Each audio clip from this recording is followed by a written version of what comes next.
Shalom, shalom, remnant. Shalom. Shabbat shalom, elect. Shabbat shalom. Shabbat shalom to the called ones near and afar. Shabbat shalom. Hallelujah. We have a good lesson today. It's a debate, a long debated topic. And those of you that is watching this, if you are watching this now and you haven't watched basically all of my lessons, you need to go back and watch all of my lessons. But if you're watching this for the first time and you haven't watched my explanation of Isaiah 7, I would say go back, watch that first that I just released. It is a continuation of the glad tidings and the testimony of YHWH. First, giving all glory and all honor and all praises to Yahweh El Elyon, the Most High Power, our Father in the heavens, and to his Son, YHWH, after the order of Melchizedek, our high priest, standing in the high heavens at the altar, vying and mediating for our sins on a daily, as we give a daily sacrifice. And to the Malik Yahweh, the angel of Yah, the angel of Yahweh also, aka the Holy Spirit, holy, holy, holy, kadosh, kadosh, kadosh, to the three of them, achad, as a unity. Hallelujah. So, as I was saying, who is Israel? My firstborn son. We're going to go through the story of Jacob and the angels. Now, before I get started in this lesson is not, it's not for those who have decided YHWH is not the King of glory. It is not for those that have purposed to go out there and teach the word of Yah, the prophecies of Yah, to negate Messiah. It is for those that believe that you believe in him and to solidify the foundation that you stand on. See, concrete starts off like sand, and you don't want to build your house on sand, right? The foundation starts off like sand, and you got to put water on it. But if you don't put that solid stone inside, the rock, right? That's the stuff you mix with the sand and solidify that with his water and let it solidify, then you're going to sink like quicksand, right? You're going to sink like quicksand. And that's what's happening to the people right now. There is a war against the faith of YHWH. There is a war against the testimony of YHWH, the name, the prophecy, and the vision of YHWH's coming. You will see many in these days falling away. Denying Messiah is not just denying his name, but is denying his works and denying who he is. And we have many that have claimed falsely that they were standing on the rock, but they were standing on sand at the shores of the beach.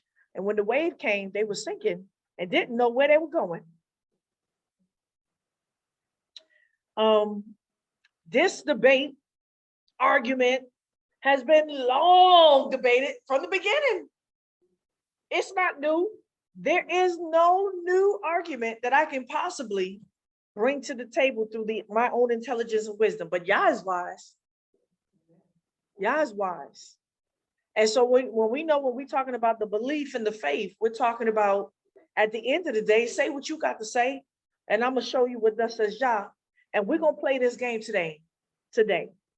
Everything that I'm about to read, y'all heard before. Maybe not. Everything that I'm about to bring out, I'm going to ask y'all who that is. I ain't going to say it. Who is that? Because every argument that I've ever seen with a non-messianic or a non-believer in YHWH, they know the Bible and the prophecies almost better than we do. And they'll go through it, but they are very systematic in leaving out a lot. And even if they don't, they come up with their perspectives and they always got us on the defense. But you don't know that in every argument that they can possibly bring, they always hanging on the fence. They hanging on the fence. They don't have a yay or a nay. They can never answer, well, who that is? Well, who was that? They left with Messiah. That's it. It's the coming Messiah. That's it. And then when you ask them what that's supposed to look, they're going to tell you all the prophecies about what Messiah is supposed to accomplish. And then you ask them, well, what does that look like? They got a very narrow, worldly, two-dimensional understanding of what that's supposed to look like. So, y'all, I'm going to bring this argument. And at the end of the game, I'm gonna bring it just the way Yahushua will bring it, because there's nothing less to say. Well, who that is? How could that be possible? Explain that. Explain me. Now, of course, they start off with the name of Israel. Who is Israel? My firstborn son. We're going to read all the scriptures, right? But you got to understand the principle, right? You got to understand the principle of the seed of what Elohim was in the beginning, and then what Adam became as the image of Elohim. What was put in him while Yahweh El Elyon was still on the throne? What was walking with him in the garden? With him. What happened to you? Why I'm not walking with you, inside of you? The word in the beginning is betokatam, betok. That means inside. That does not mean among you. Inside. Why am I not walking inside of you? What happened? Why are we separated? Why are you hiding from my face? But did I hide my face? We're going to answer the questions. Can man see the face of Yah and live? So what is this that's been appearing to them as Yahweh the whole time? We're going to answer the question. Who's Israel? Who's the firstborn? Who's Yahushua? Who's the king? And who's the king of kings? All right. I didn't exhaust this, but it's all you need, y'all. Because I tell you again, if the white man came up with this excellence of a faith of mercy and grace for the salvation of mankind, and it is not the true thought pattern of our people, then I'm going to tell you right now, black man, you're not Israel. They are. If you think this wonderful, inconceivable conception came from them, then that's Israel. Okay, how can I say such a thing? Let's get to it. Y'all ready for this? Y'all ready for make it make sense? Make it make sense. All right, hallelujah. Y'all gonna get the testimony of Yahushua like you never got it before. Who is Israel? They play over one scripture here, one scripture there. All right, all right. All right, y'all ready for a roller coaster? Don't get off the ride now. Don't get off. So I'm just going to revisit, because by revisiting this from the last week, I'm going to ask you, well, who is that? Micah 5. Now, you shall gather yourself in troops, daughters of troops. When we talk about the daughter of, he's talking about the last strength of us, right? You'll see that sometimes he calls Israel or Jacob as a he, but then a lot we refer to as a she. And you'll see that when he's referring to us as a she, that's at the end of us. When we in destruction phase or punishment phase or exile phase. And we know that that punishment, exile, destruction phase is going to happen all the way until the very end. So when we are the daughter of, that's the last of us. He has laid siege against us.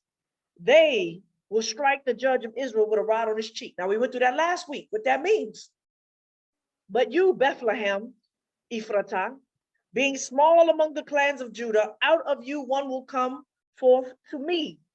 That is to be ruler in Israel, whose going forth or coming out are from of old, Mekedem. That word Mekedem also translated is from everlasting too. or forever. Mekedem means before time.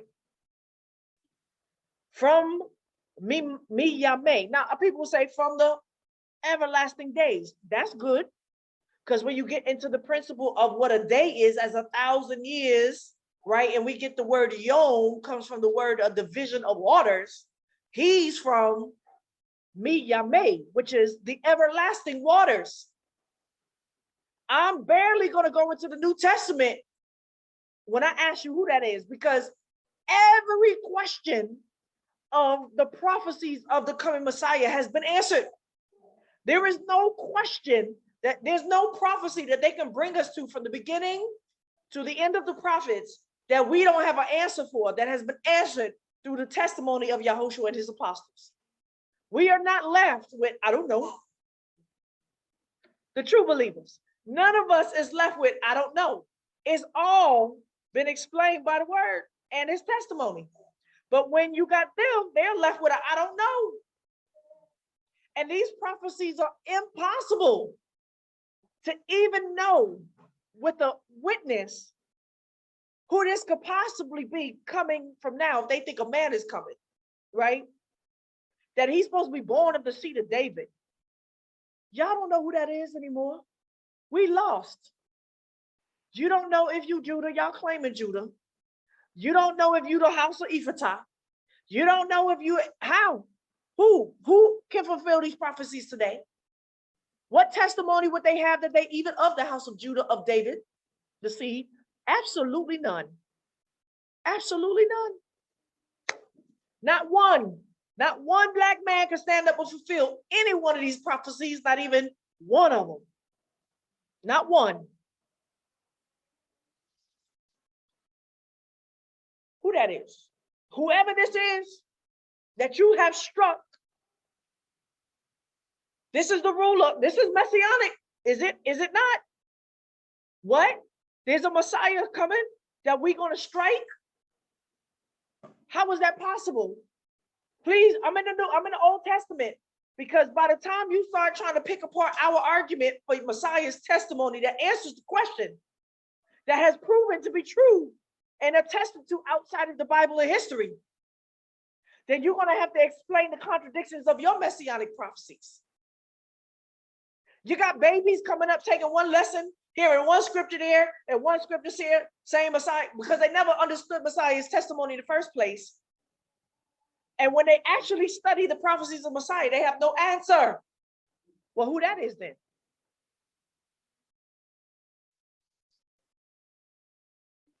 Well, who is that? How is that possible? If according to the prophecies, this ruler is supposed to conquer all the nations, put everything under his feet. How was he going to get smitten by Israel? How are we going to smack him? Please tell me how we're going to do that if he's coming as the conquering lion of Judah. How do you smack a lion? How? Explain this. Okay, we're going to do some explaining. I ain't going to barely, I think only at the end, when I'm going to do Messiah on y'all, I'm not going to the New Testament. I'm going to ask you, how is this possible? All right. Therefore, he will abandon, deliver up them until the time that she who is in labor will give birth. We know the prophecies of that. He's going to deliver up what? Messiah was supposed to bring peace.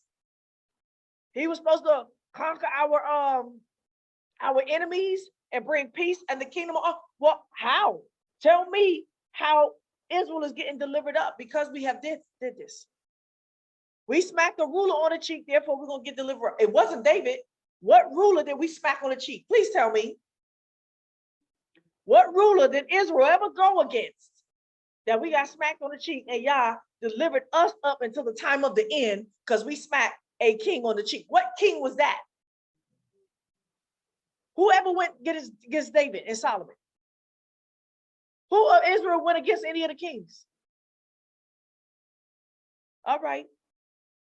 That Yah gave a judgment like this for? None. Absolutely none. Then the remnant of his brothers, well, who would that be? Our husband, the ruler, will return to. Who are we turning to? On the children of Israel. What does that mean?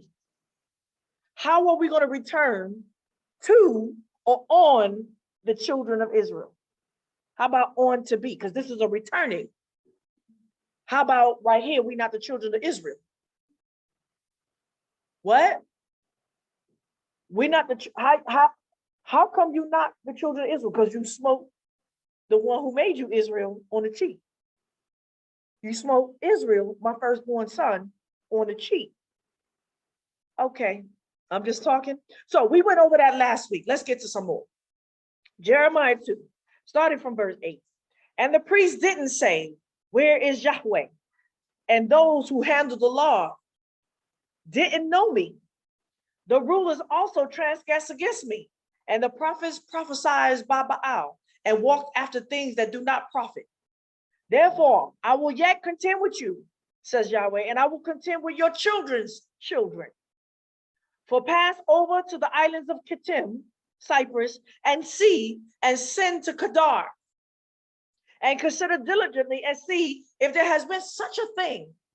Has a nation changed its Elohim, which really are no Elohim? But my people have changed the glory for that which does not profit. Understand what he just said. He said, changed the glory.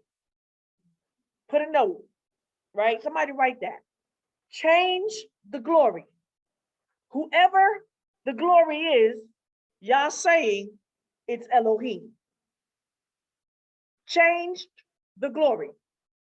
Be astonished, you heavens, at this, and be horribly afraid. Be very desolate, says Yahweh, for my people have committed two evils. What two evils?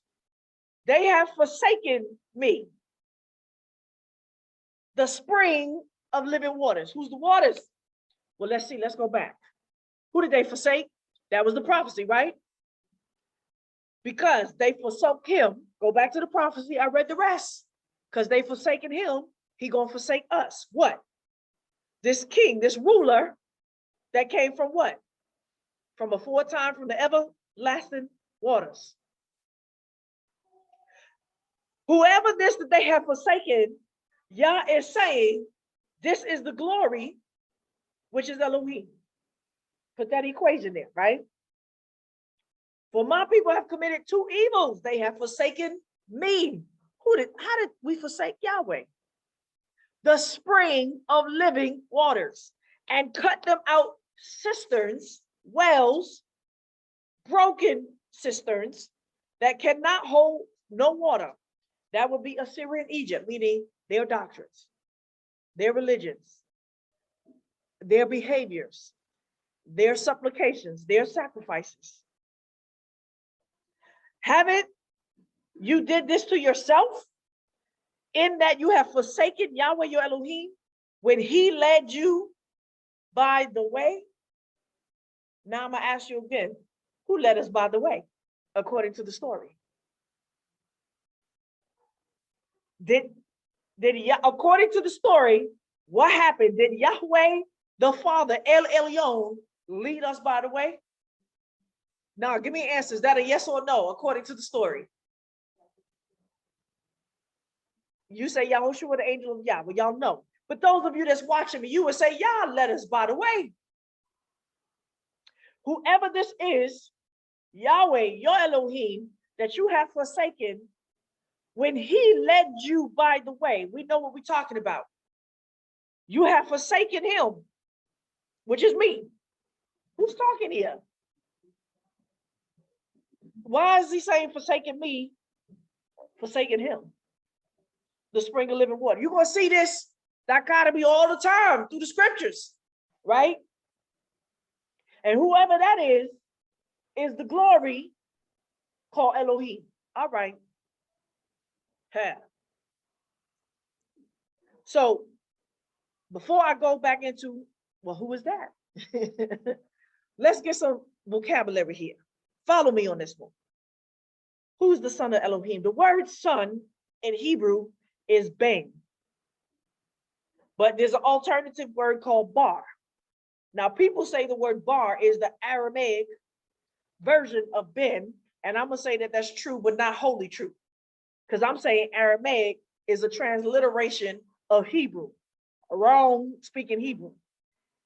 And what they got bar from, I'm going to show you that it's not Aramaic, it's actually Hebrew. They used it, right? In plural, it is banim or banot. Banim or banot. But we want to focus on bin, son. Strong's Concordance. I got this from what y'all all looking at. Afflicted. Afflicted. Age. Anointed one. Appointed two. Arrow from bana, right? Remember that from the word bana. We was going over this. A son. As a builder of the family name. So whatever name the son has to take, it has to be a family name for you to take it, already in existence. In the widest sense of literal and figurative relationship, including grandson, subject, nation, quality, or condition. So understand that the word son applies to a one, an anointed one, but it also applies to a nation. But before it can come through a nation, it has to come through a one, right? Now we're gonna look at some of the build up and build down of this word. Benaya. Benaya. Y'all have heard that word. It means Yah has built up. Who's the builder and the maker? All right. Bana, to build. Begin to builder. Obtain children. Make, repair, set up, make, reconstruct, or strengthen. Bane means to have children.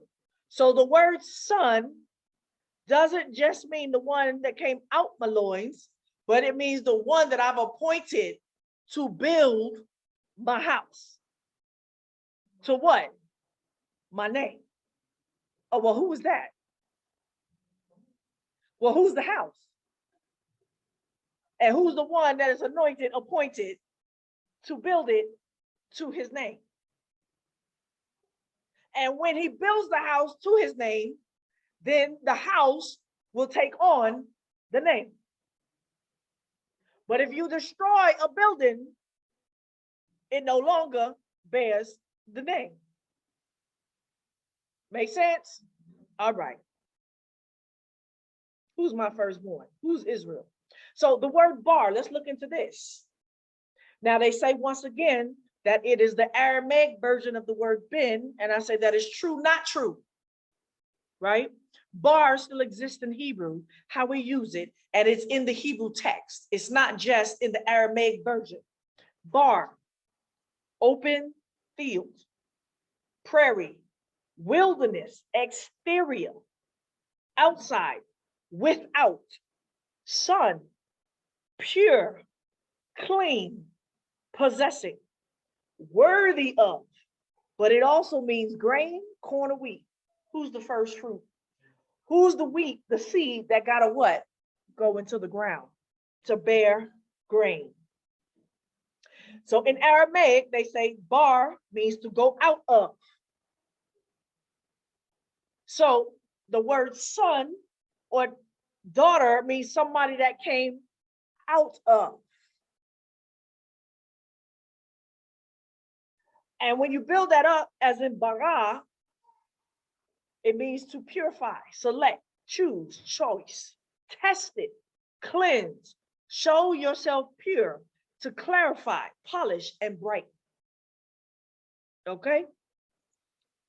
Bar. Now I got some Hebrew scholars here. I got their names. You can look them up. I can't remember their ranking, but they are tested and solidified One, I believe, is a Torah scholar, and the other one is a language teacher. I'm not sure, of Arabic. Go look it up, but I gave them their credit. Did what they say. Ben in Hebrew is bar in Aramaic, but is introduced into Hebrew along with many other Aramaic terms. I say opposite. In the Second Temple period by Judeans who returned from exile in Babylon. So that's why you will see bar used a lot in Daniel's prophecies, but it's used before that. In Hebrew, however, the primary sense of bar is not son of, but rather possessor of. For example, bar sachma means professor of authority, i.e., authoritative. Well, who's the authority? Bar, this is by Jonathan Ostad, but Nechama Goldfarb says bar means not only son of, but also master of, or joining up with. Bar mitzvah is the age of being responsible to keep the mitzvah, but also mastering or owning the mitzvah, mitzvot. So what he's talking about is the Torah and the commandments, right? That's why you have a bar mitzvah when you become a son of the commandment. But who's the word? Who would be the possessor, the authority of the word? But the word himself. All right. Y'all see where this is going? I'm speaking to believers that already know the testimony. I'm not going to go, everything that I'm saying can be found in the New Testament and explained very clearly. He's the possessor. Watch this. Well, who's the possessor? Who's the maker? Who's the master? I'm not going to say it, y'all. I'm not going to say it. So get you some more understanding of this word. This is how the word is used as a build-up again. Ben al-Mavet. Ben al-Mavet. The son of the al-Mavet is called immortal. That's how you say immortal in Hebrew. Binu'um means international. This was outside. How about the outside expression of the unseen hidden worlds of the Olam, right? The world. Bara, it comes from the word bara. I'm gonna prove it. In the beginning, Elohim created. Bara means choose, to shape or create. From bere, means to cut out or cut down. Well, y'all forgot the rock from which you were hewn, cut out from. That would be your maker. Bari, clear, certain. Bori means health or strength. Labriut, to your health, to your lives, right? To be healthy is to be made again. Beria, which means creation, and Bore, which means creator or maker. All of that comes from the root of the word bar, ben. All right, who's the firstborn son? Okay, just to show you some things. There's a concept behind this. Hallelujah. What we supposed to be, the Almot, right? And we supposed to do what? Birth Yahushua. And when we do that, that's when what? We become what? Immortal. All right. Bar. Coming from bara, choose to shape or create. Go back. I got this right out of the, what do you call it? The Bible Hub. Probably a loan word from form, right? Like Yatzir, Yetzirah. This ain't Kabbalah, y'all. Bara, creation. Yatzir, formation. Asa, and he made. The world of Asiyah, and he made. This ain't Kabbalah, y'all. This is Torah, right? Probably a learned word from form, fashioned by cutting out, shape out, pair of reed for writing, a stick for an arrow, but also create, habara. Incisor, to trade involving cutting. Incisor, incision, to trade involving cutting. Compared to Assyrian banu, create or beget. With change of liquid. That's interesting. Aramaic, bera. Shape, fashion, create, always of divine activity with accusative of thing. In the call form, object, heaven and earth. And Elohim created, bara, heaven and earth. The individual man, and let us create man. Or form man, yatsir. 3, new conditions and circumstances. Or 4, of transformation. So when he said, I'm gonna create a new heaven and a new earth, and when he created it the first time, I'm saying it was there before. That creation is not making something out of nothing. In the Nephi, be created, heaven and earth, with reference to birth of something new, astonishing, or miraculous. And the Pi'al, cut down, cut out, as in the hand has arrived. Now I'm saying arrived because you'll see Yah talks about the hand, right? So whoever the creator is, bara, as in the one who cut out, is called the hand. Bara, to be fat. Choose, create, creator, cut down, dispatch, to do, to make fat. To make fat is to restore the halal, the milk and the honey to the land, that it nourishes the child, right? Primitive root, absolutely, to create, qualified, to cut down, as in wood, the counsel of Yah. Select, feed, as formative processes. Choose, create, create, cut down, dispatch, do, make fat. All right.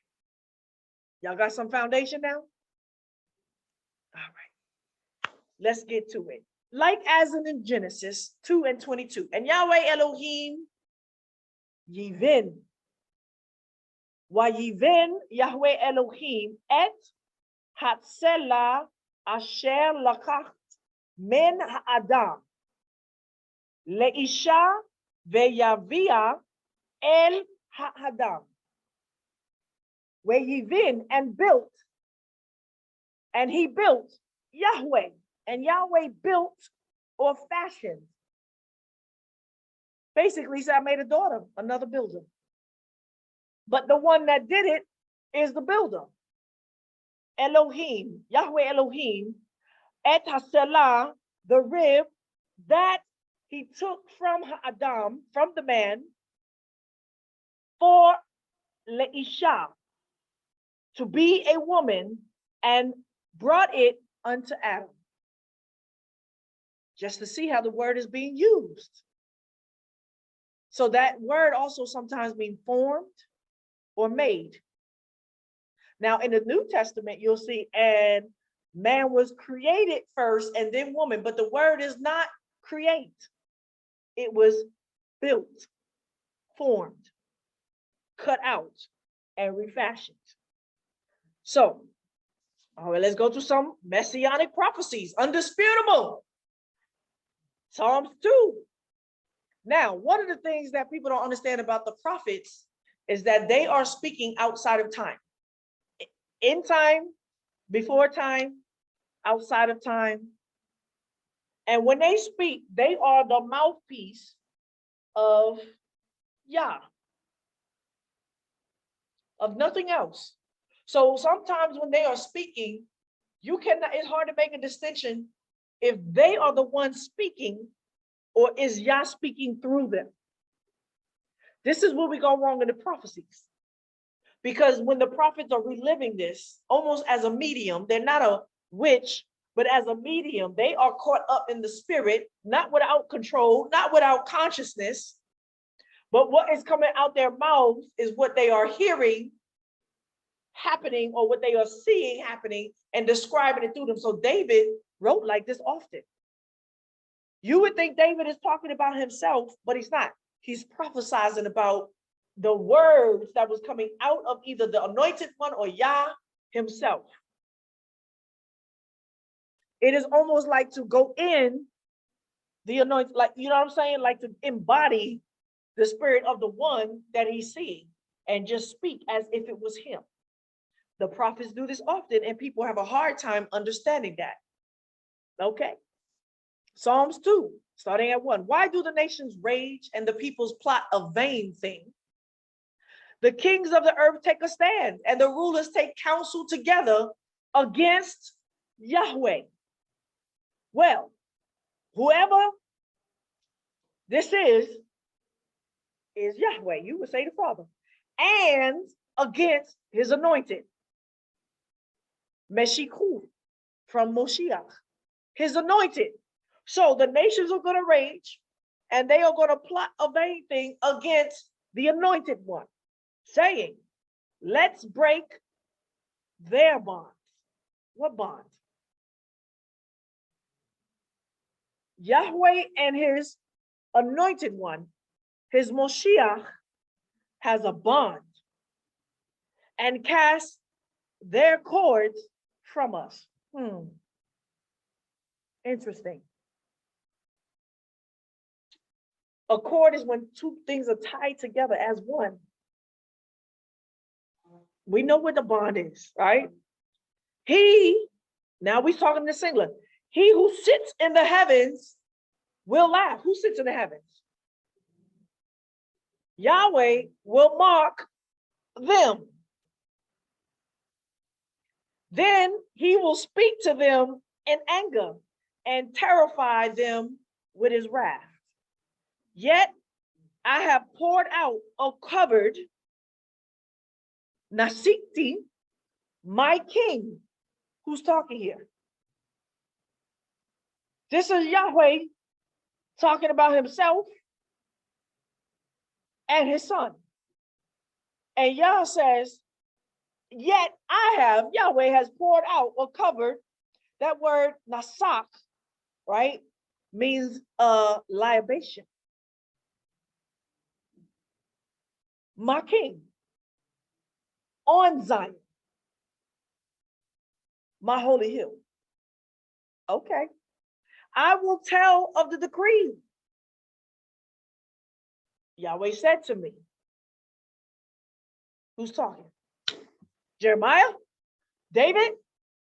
I'm sorry. Who's talking? David is talking? David is speaking the prophecy of what Messiah is saying. You are my son. Today I have begotten you. I have birthed you. That word is from the word yelet.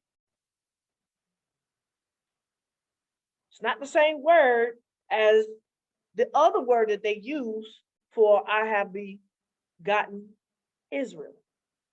This is yelet. This is different. That word is not used for Israel as the nation. That word is used only for this anointed one. Go check me out. I should have put it there. I don't know why. Guess I was just going to say it. But y'all, if y'all don't believe me, go back and look. Ask of me. Who's talking? And I will give the nations for your inheritance. Who's supposed to inherit the nations? The Mashiach.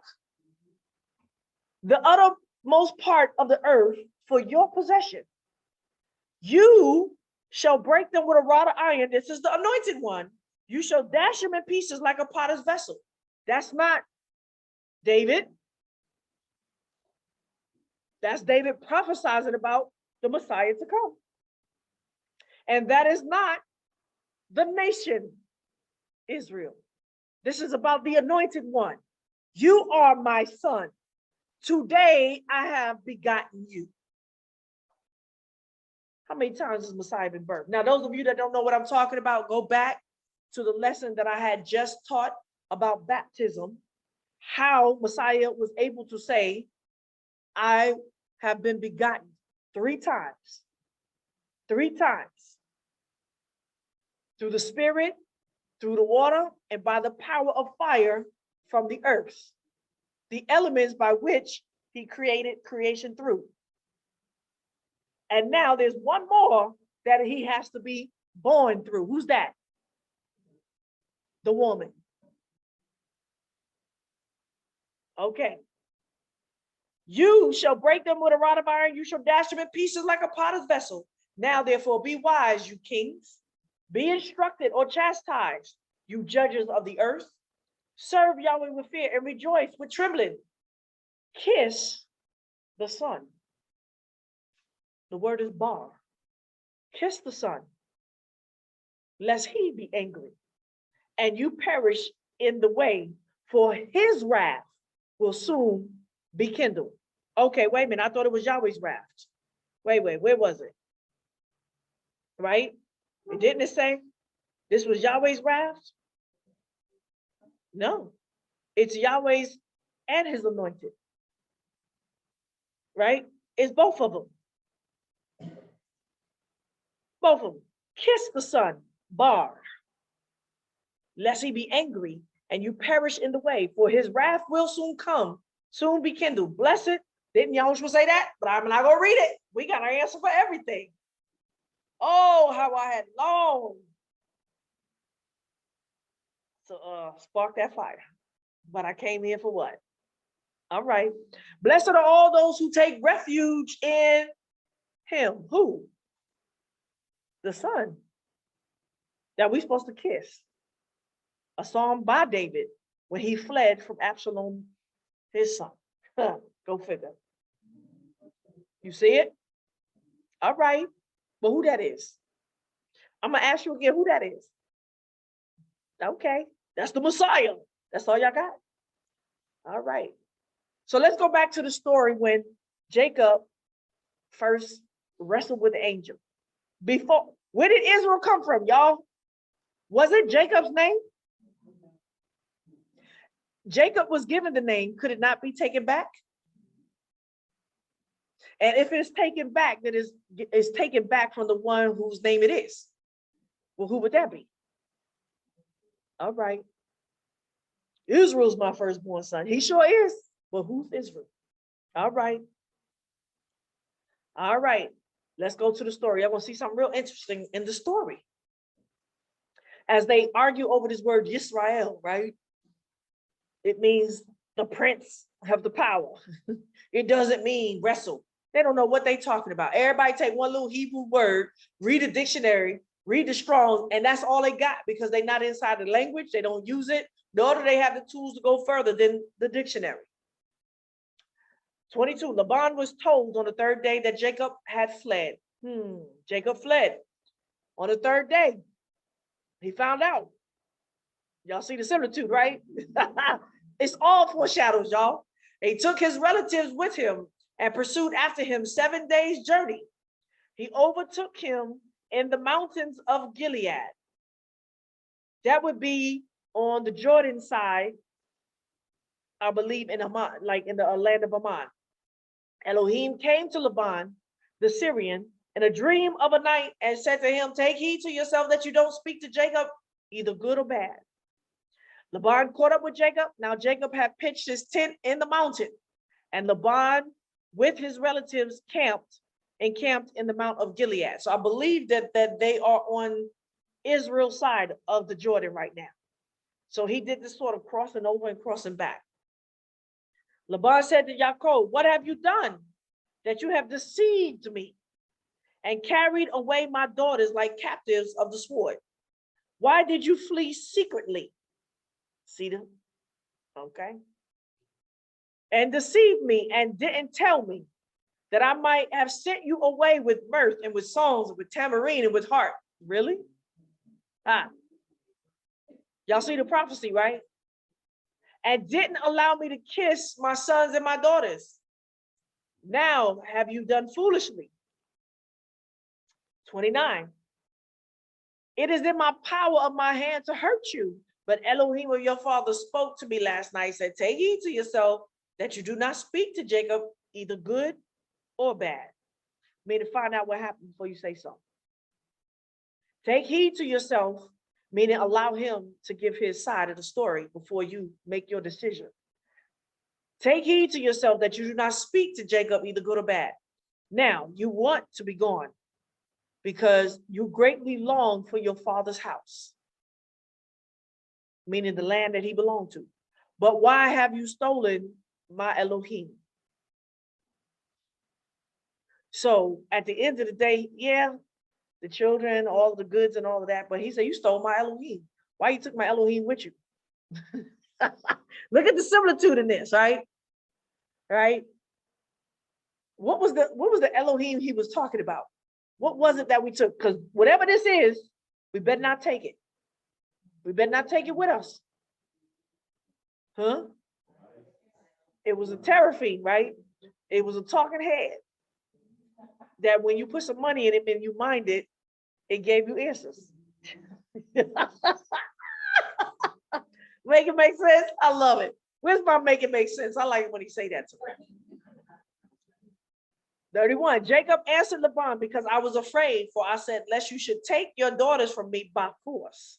Anyone you find your Elohim with shall not live. Y'all see the similitude, right? Don't take it. Before our relatives discern what is yours with me and take it.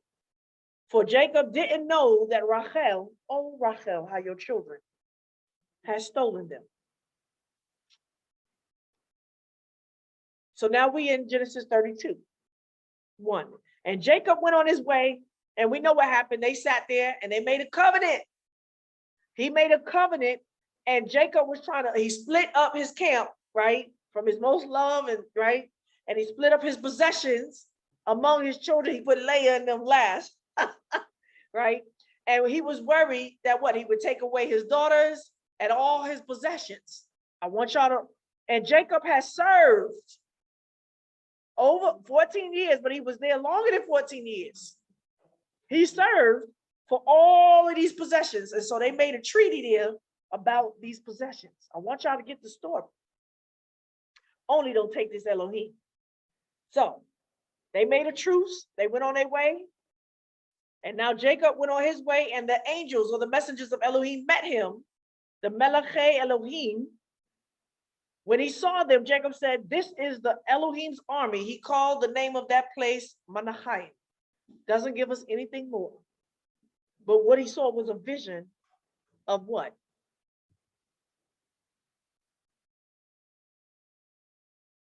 Manachai. What did he see a vision of? Well, who's Ezekiel 37? That's right. That's us. And when we become his army in that place. But okay, he left it. 3, Jacob sent messengers, Malachim, in front of him to Esau. Now, one of the things that he was scared of, what? Now, he fled from Laban. He was scared of what? His brother. He feared him greatly. And he was scared that his brother was going to what? Destroy him and take everything, and take all his plunder. I want y'all to think about the story here. His brother to the land of Seir. So now he sent them forward and crossed back over the Jordan into the land of Edom, the field of Edom. 3, Jacob sent messengers in front of him to Esau, his brother, to the land of Seir in the field of Edom.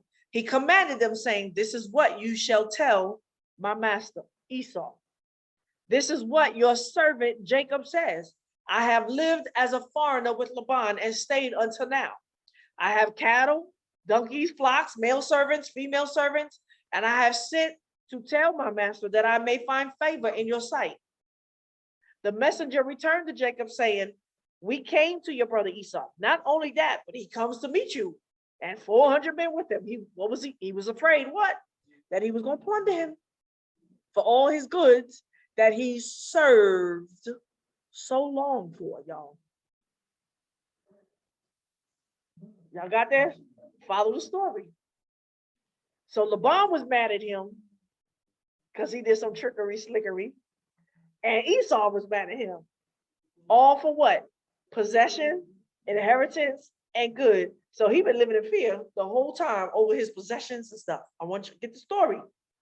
And how he got them, he had to do some slickery stuff. That's why his name was called Yaakov, right? Supplanter from the heel. That when you trip them up from behind. Right? And Yaakov was greatly afraid and was distressed. He delivered the people who were with him and the flocks and the herds and the camels into two companies. He was like, all right, he's going to plunder me. Let me give him half. We'll send half. Right? And he said, if Esau comes to the one company and strikes it, then the company which is left will escape. Y'all see the foreshadows, right? Okay. Now, and I'm in 9. Jacob said, Elohim, my father Abraham. What does he do? He invokes the covenant. He invokes the covenant. Jacob said, Elohim, my father Abraham, the Elohim, my father Yitzhak, Yahweh, who said to me, return to your country and to your relatives, and I will do you good. Like he's invoking, like, yeah, you said this. Come on now. Let me remind you, I'm in trouble here. I am not worthy of the least of all the loving kindness and of all the truth which you have shown to your servant. I'm not even worthy of all this that I got at the end of the day. For with just my staff, I passed over this Jordan, and now I have become two companies. Please deliver me from the hand of my brother, from the hand of Esau, for I fear him. Now, imagine him trying to go to sleep. The amount of anxiety and fear that was on him. Lest he come and strike me and the mothers with the children. You said, I will surely do you good and make your seed as the sand of the sea, which cannot be numbered because there are so many. All right. So he lodged there at night and took from that which he had with him and a present for Esau, his brother, 200 female goats, 20 male goats, 200 ewes, 20 rams, 30 milk camels and their coats, 40 cows, 10 bulls. That's a lot, y'all. 20 female donkeys and 10 foals. He delivered them in the hands of his servant, every herd by itself, and said to his servant, pass over before me and put a space between the herd and the herd. And he commanded the foremost, saying, when Esau my brother meets you and asks you, saying, whose are you? Where are you going? Whose are these before you? Then you shall say, these are your servant Yaakov. It is a present sent to my master Esau. Behold, he also is behind us. He commanded also the second and the third, and all that follow the herd, saying, this is how you shall speak to Esau when you find him. Like split it up. See if you could, right? He being slick with it. Slicker, right? And follow the herd, saying, this is how you shall speak to Esau when you find him. You shall say, not only that, but behold, your servant Jacob is behind us. For he said, I will appease him with the present that goes before me, and afterward I will see his face. Perhaps he will accept me, meaning don't kill me. So the present passed over before him, and he himself lodged that night in the camp. 22. He rose up that night and took his 2 wives and his 2 handmaids and the 11 sons and passed over the ford of Yabbok. He took them and sent them over the stream. So he's on the Jordan side now, right? He's in the land of Ammon, and he sent them forward and sent over that which he had. So now he's alone. Oh man, he was terrified.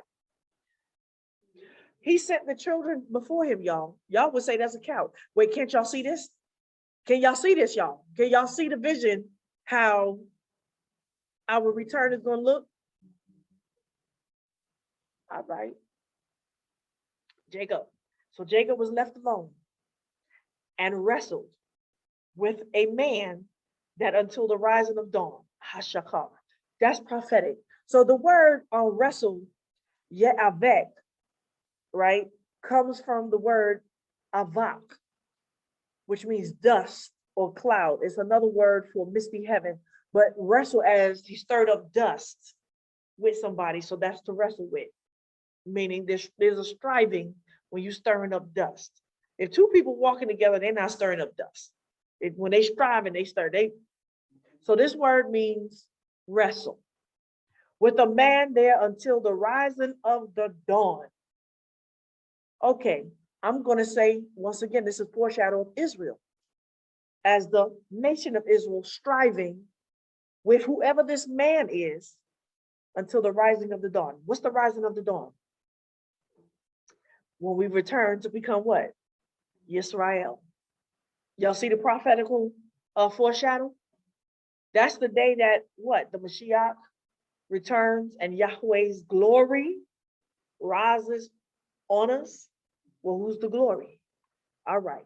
So Jacob wrestled with this man until the dawn. I'm saying that Jacob is still wrestling with this man. And we're going to continue to wrestle with this man until the dawn. Once again, his name was Yaakov, not Israel. Who's Israel? My firstborn son. I'm in Deuteronomy 28. Let's come back. Your sky, your heaven that is over your head shall be brass. Nekushet comes from the word nachash, which means brass or the brazen serpent or the serpent. And the earth that is under you shall be barzel, iron. We went into the brass, the heavens of brass, and under you shall be iron. But there's a nation that also represents brass and iron. Who's that? Huh?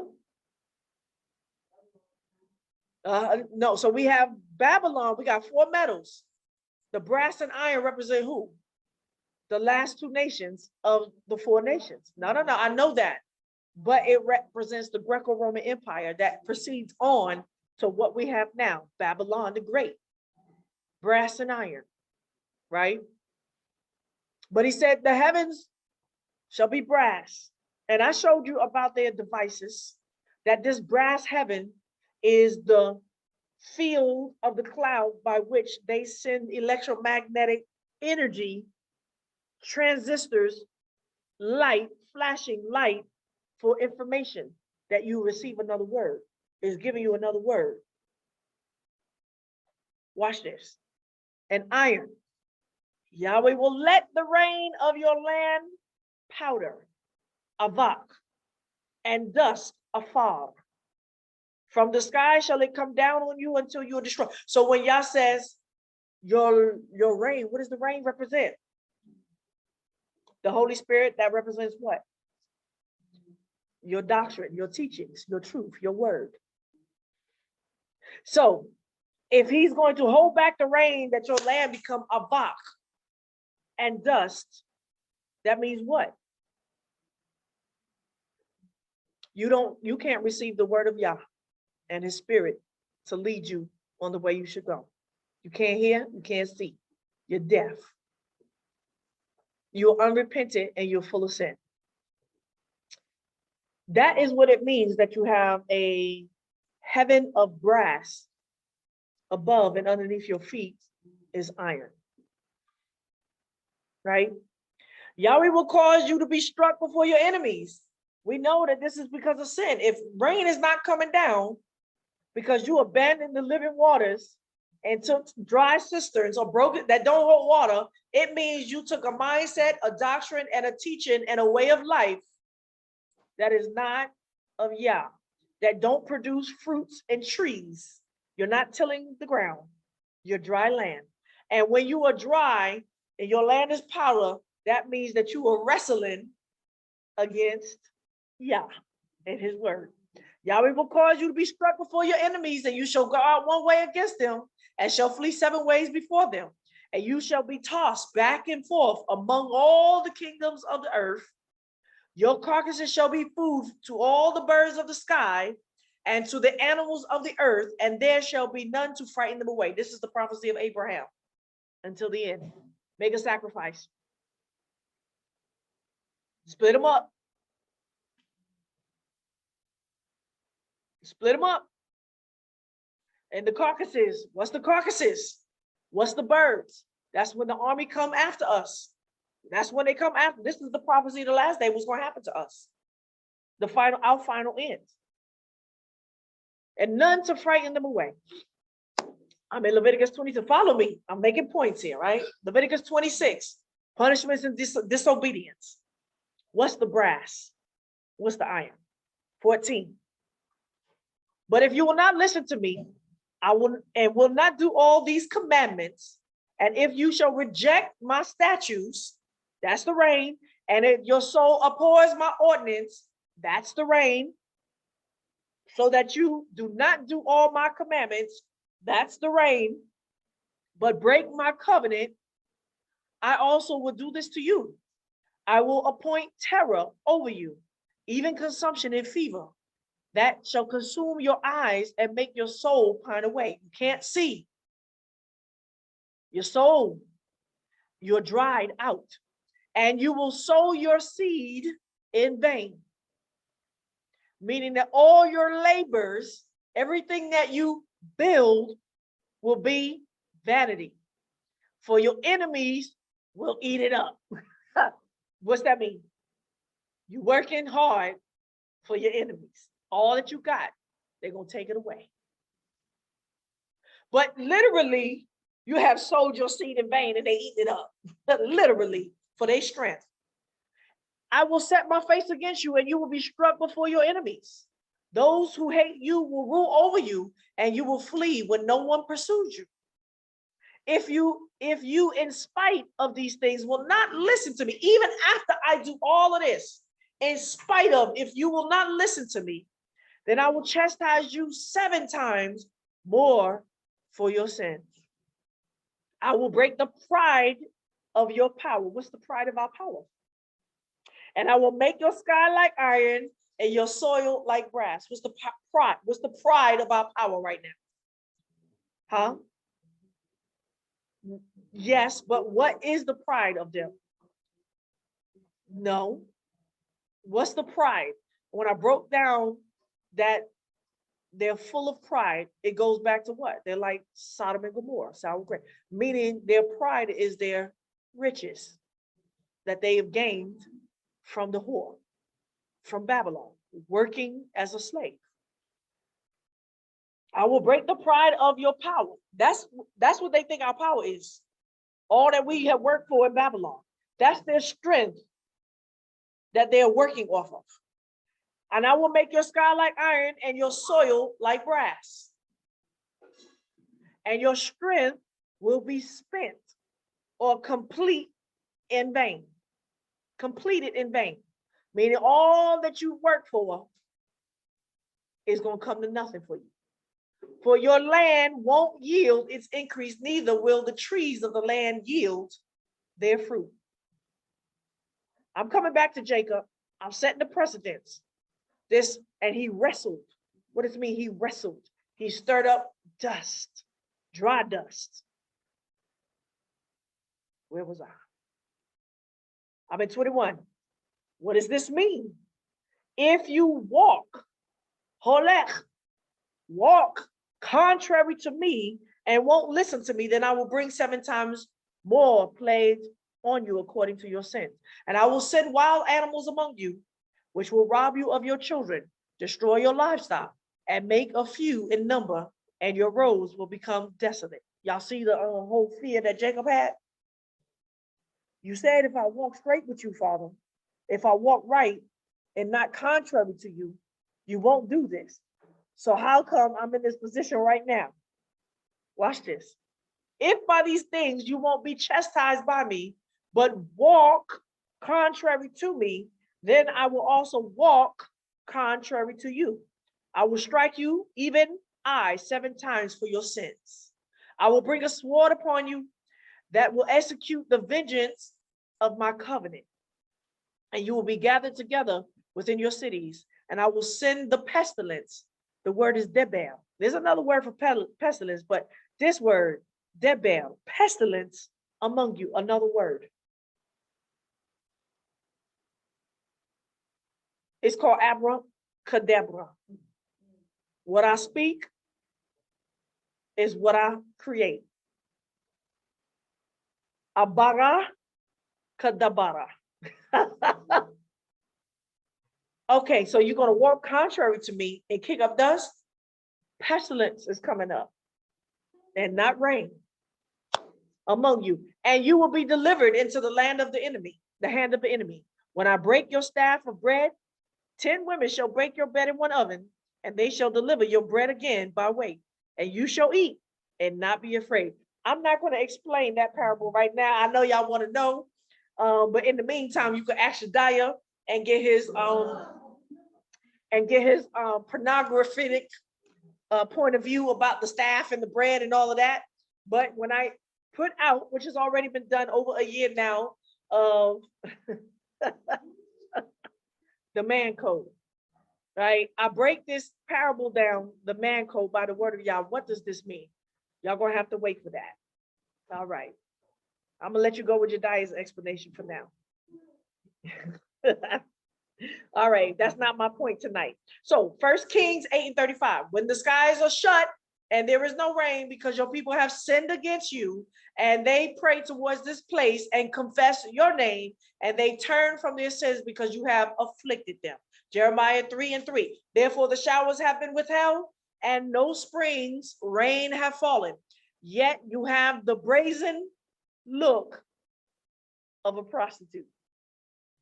You refuse to be made ashamed. That's the pride. That's the iron. That's the brazen. You are stiff-necked and stubborn.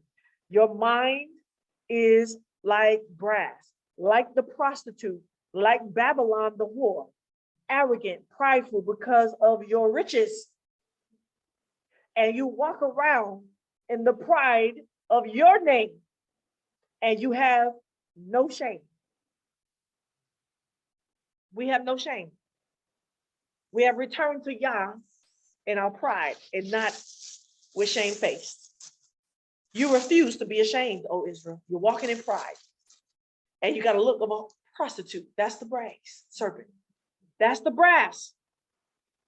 It's the mentality of the prostitute. You think you're somebody because you got money. You're just a stink hoe. That's what I got to say about all these leaders. That's right. You're a stink hoe. And your money, it's going to burn.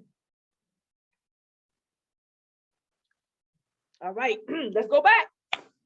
So Yah said, if you walk contrary. So Jacob is like, what's going on? All of these riches that I served so hard for, even though they did me wrong, and I slicked the dickory dock out of the clock, out of him to get what was rightfully mine. I served so hard for all of these goods. You said, return to you, Father. If I walk straight with you and not contrary, don't, right? So now Jacob was left alone, and he wrestled avec. To wrestle against Yah is to strive against his word, right? And to strive against his word is to what?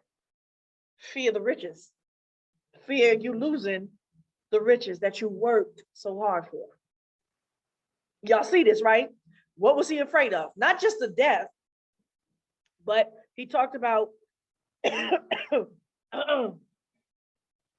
just the women and children.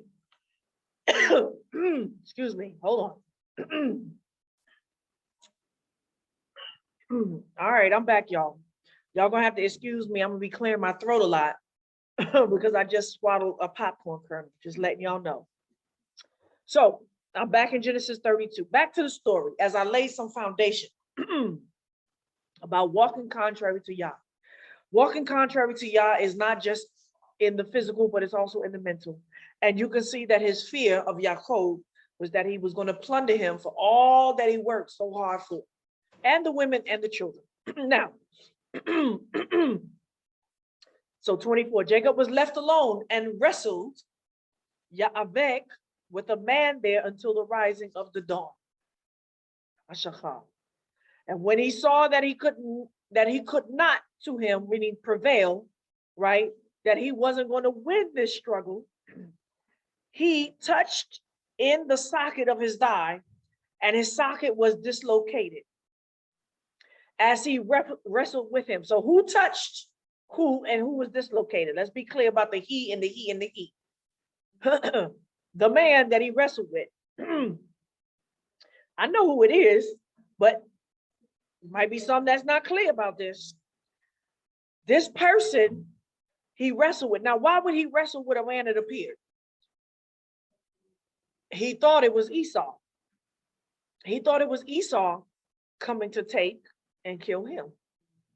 Mind you, he don't know. He said his people before, he don't know if with his 400 troops, they killed or whatever, and they made it all the way to him. Esau was coming too. That's what he feared. So as he thought he was fighting against Esau, he was really, y'all see this, right? Fighting against who? All right, we got this. Y'all see this, right?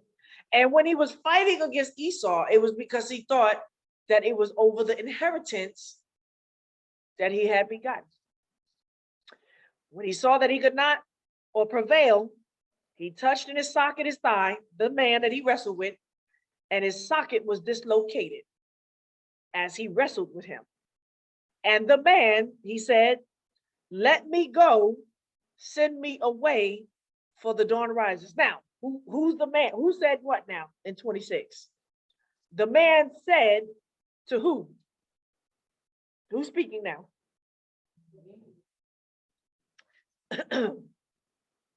The man said to Jacob, let me go. So even though he was dislocated, he would not let him go. He held on to him. Right? And he said, this man, let me go, send me away, for the dawn arises. What's the dawn mean? Okay. Jacob said, I won't let you go unless you bless me. By that time, he had to have realized that he's not wrestling with a man.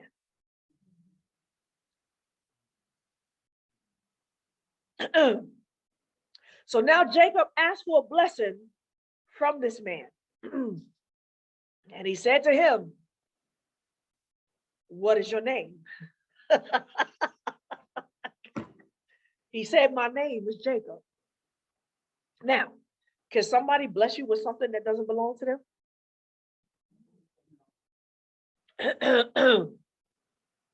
Whoever or whatever he blessed them with had to come from the one who blessed them, right? So it was the man. Well, whoever this man is that blessed him with what? A name was his daddy. Oh, how about this? It was his maker, his creator. All right. So now Jacob's leg, his name is Yaakov, supplanter, healed. I want you to see this walking thing for inheritance, how you walk for the inheritance that I promised you. We know how Jacob got his inheritance, but he really didn't have to go through all of that. Yah only intended for him to have one wife and 12 sons. He worked hard for nothing, for lust first. He was in his whoredom mind. So he said to him, what is your name? So the man who we know is an angel that wrestled and dislocated his leg, that means he's limping. That means he can't what? Walk straight.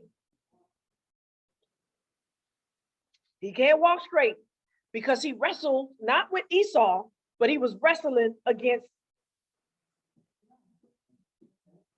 All right. And he said, bless me. What is your name? He said, Yaakov. And he said, your name will no longer be Yaakov, but Yisrael. For you have contended with Elohim and with men and have prevailed. What? All right, let's get to the story. What does this mean? Who's Israel? My firstborn son. Now I'm going to say again that we are called B'nai Yisrael. So the only one that can actually say, I am Israel, the firstborn son, would be who? Jacob. Everything after him was called what? B'nai Israel, the son of Israel. We know that. Jacob is the only one that can claim that. So when we go through prophecies that says Israel, and it looks like it's referring to the nation, it's according to this, We're B'nai Israel. He's Israel. He was blessed. And whoever blessed him, name also bore a family name called Israel. Now, they said it means, Israel means for you have contended with Elohim and with men. We want to get the story. He contended with Elohim and with men and have prevailed, mean you have overcome. So whatever this contending is, you must prevail and overcome. Okay. Yisrael, right? So the word here, it says, Veyomer lo Yaakov, Ya'amer od, again, from now on, Shmecha, your name, Ki'im, Yisrael, but will be. But I want y'all to see this word, Ki'im, like that if. It's like a condition. But it means but. Yisrael. Ki Sarita, so you can see that the shoresh is there. Sal. Yisrael. Sarita is a verb. We know it's a verb by the ending. Sarita, im, with Elohim. And im, anoshim, we tuchal. And you was able to. You prevailed, and you could. All right. So they say, I'm going to haggle over the name Yisrael, and then we're going to come back to who's the firstborn son. I'm going to say again in principle that nobody could be, could take on a name that was given to them, but by the one whose name it is. So whoever this is, their name is, so when he says Israel is my firstborn son, yeah, okay. Well, I just showed you what Yah said. This is my son that I have begotten, that I birthed. This is adoption. This is different. This is not yeled, birthed. This is adopted. Okay. All right. So we're going to go into more. Hosea 12. Let's go back into the story again. 1, Ephraim feeds on wind and chases the east wind. He continually multiplies lies and desolation. They make a covenant with Assyria, and oil is carried to Egypt. This is us that's making a covenant to sleep with our enemies, prostitute. Assyria and Egypt is the lands of captivity that we was taken into, but we are no longer in Assyria and Egypt as a nation. Assyria and Egypt represents what? Babylon and Babylon. Okay. Yahweh has a controversy with Judah and will punish Jacob according to his ways, according to his deeds, he will repay him. In the womb, he took his brother by the heel, Akev, Yaakov, and in his strength, that word is wealth, right? From the word Owen, but that word Owen also comes from the word in your sorrow and or iniquity and or your affliction. He contended Sarah with Elohim. And he struggled Yasar with the angel, Hamelech, Malach. So it's showing you he contended with men and he contended with Edom in the womb. You already got the inheritance. What are you fighting for? What do you call it, right? You already contended. And with the angel and prevailed. He wept and sought grace and favor of him and found him in Bethel, and there he spoke to us. Okay? Even Yahweh, the power, Elohim of Zebaot. Yahweh is his name of renown. Who was this angel, y'all? Was it Yahweh the Father? Well, who's this? Okay, that's the question. That's the question of today. Well, who's that? Oh, it was just some angel. That what they gonna keep. Oh, it was just an angel, a messenger. All right. All right. Therefore, turn to your Elohim, keep mercy and judgment, and wait or hope continually for your Elohim.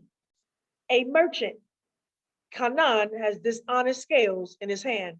He loves to defraud. So he's saying, change how you deal. Okay, you prevailed, but change how you deal. You don't have to keep striving now. I already gave you the promise. All you got to do is do what? Walk straight with me. You don't have to continue to contend with Edom. Fools. Trying to prove by the word that you Israel, you're gonna get you win a battle to lose a war. Why you contending with Edom? And why you still contending with me? I told you what I would give you if you just walk straight. Ephraim says, surely I've become rich. See, I have found myself wealth. Avon. And all my wealth, toil, iniquity is also the word for iniquity. So when I want y'all to take note that the word awon can mean iniquity, or avin can mean iniquity, but it also means wealth, your toil, your affliction. Take note. I have become rich. I have found myself wealth. And all my wealth or toil, they won't find in me any iniquity that is sin, meaning I got it straight. And he just said, you got the ways of Canaan. Dishonest scales in your hands. He loves to defraud. Why? Because we have taken the way of what? The cisterns, we've broken the wells of Assyria and Egypt. Okay. But I am Yahweh, your Elohim, from the land of Egypt. I will get again or make you dwell in tents. What is this about? This whole shit, this is the last. What's this about?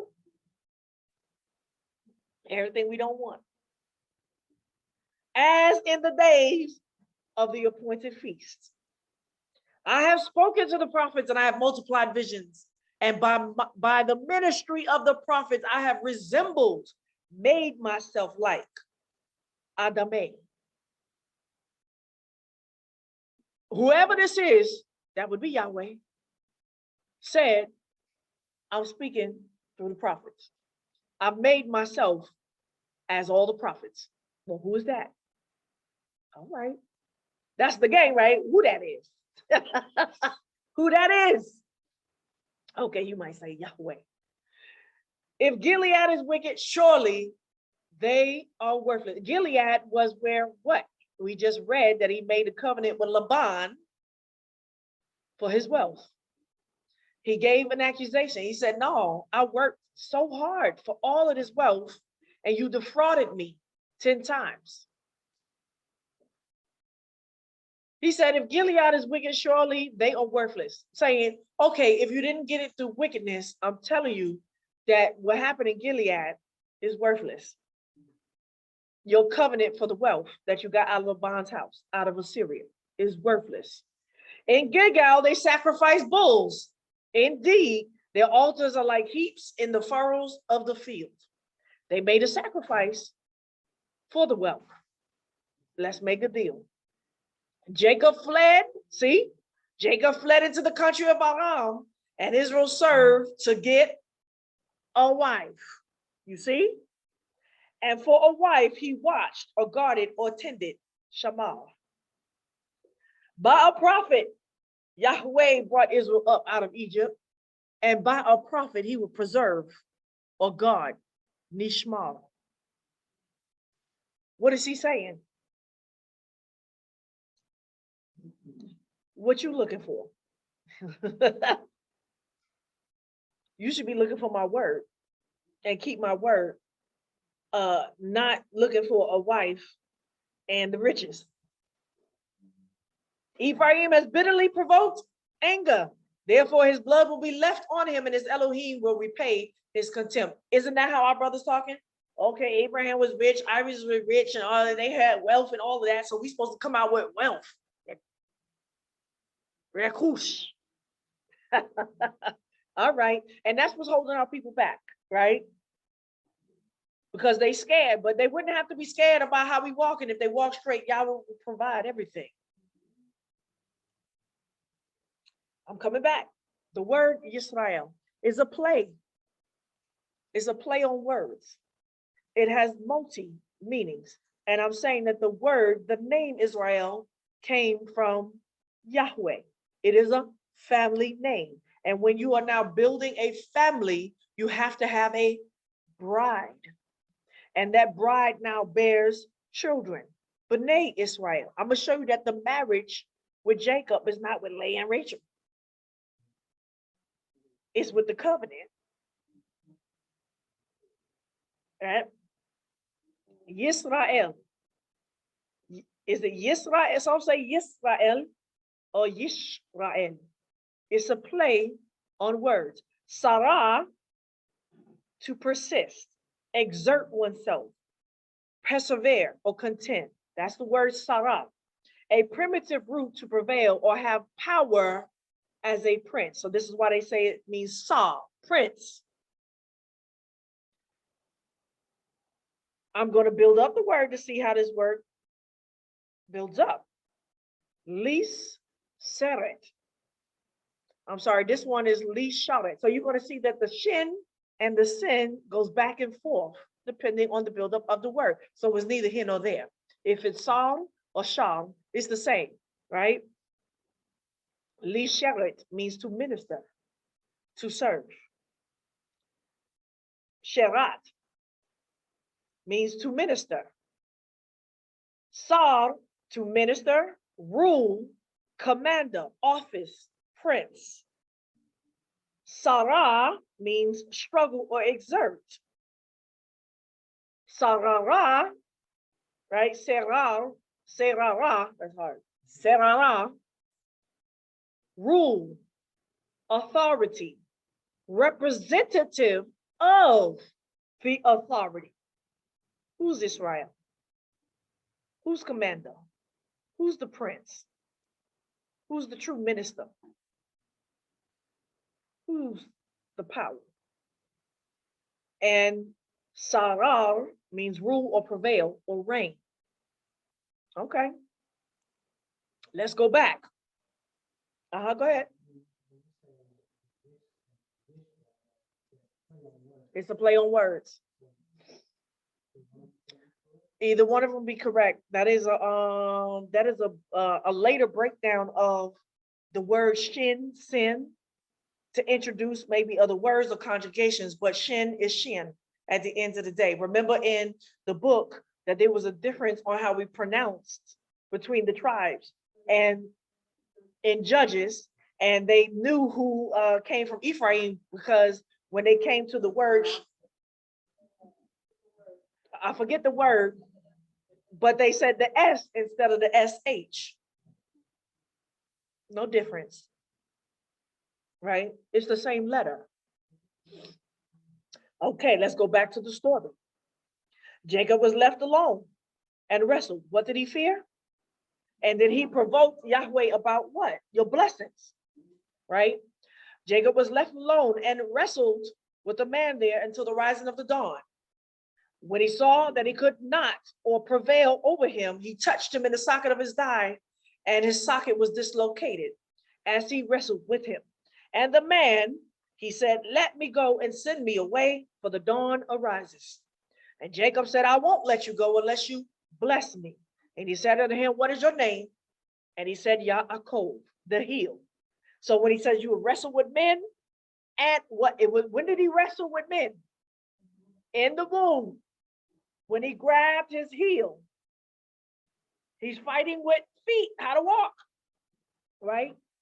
And he said, your name will no longer be called Yaakov, but Yisrael. For you have contended with Elohim and with men. And I have prevailed. Jacob asked him, please tell me your name. Well, that was a stupid question. Because if I gave you a name, that means it's my name.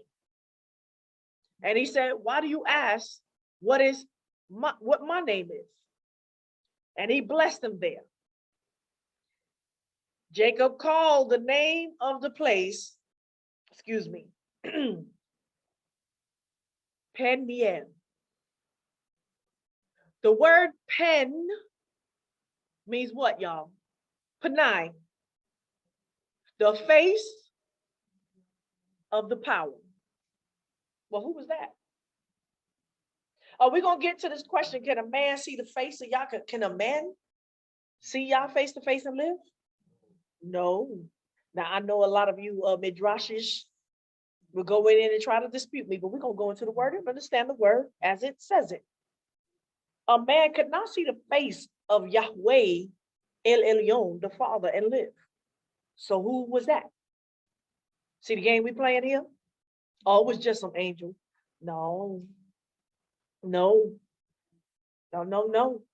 This angel didn't even declare his name, but yet he did. Okay, let's see what his name is. The prince, the power, the authority, right? All right, let's see. Okay, where was I?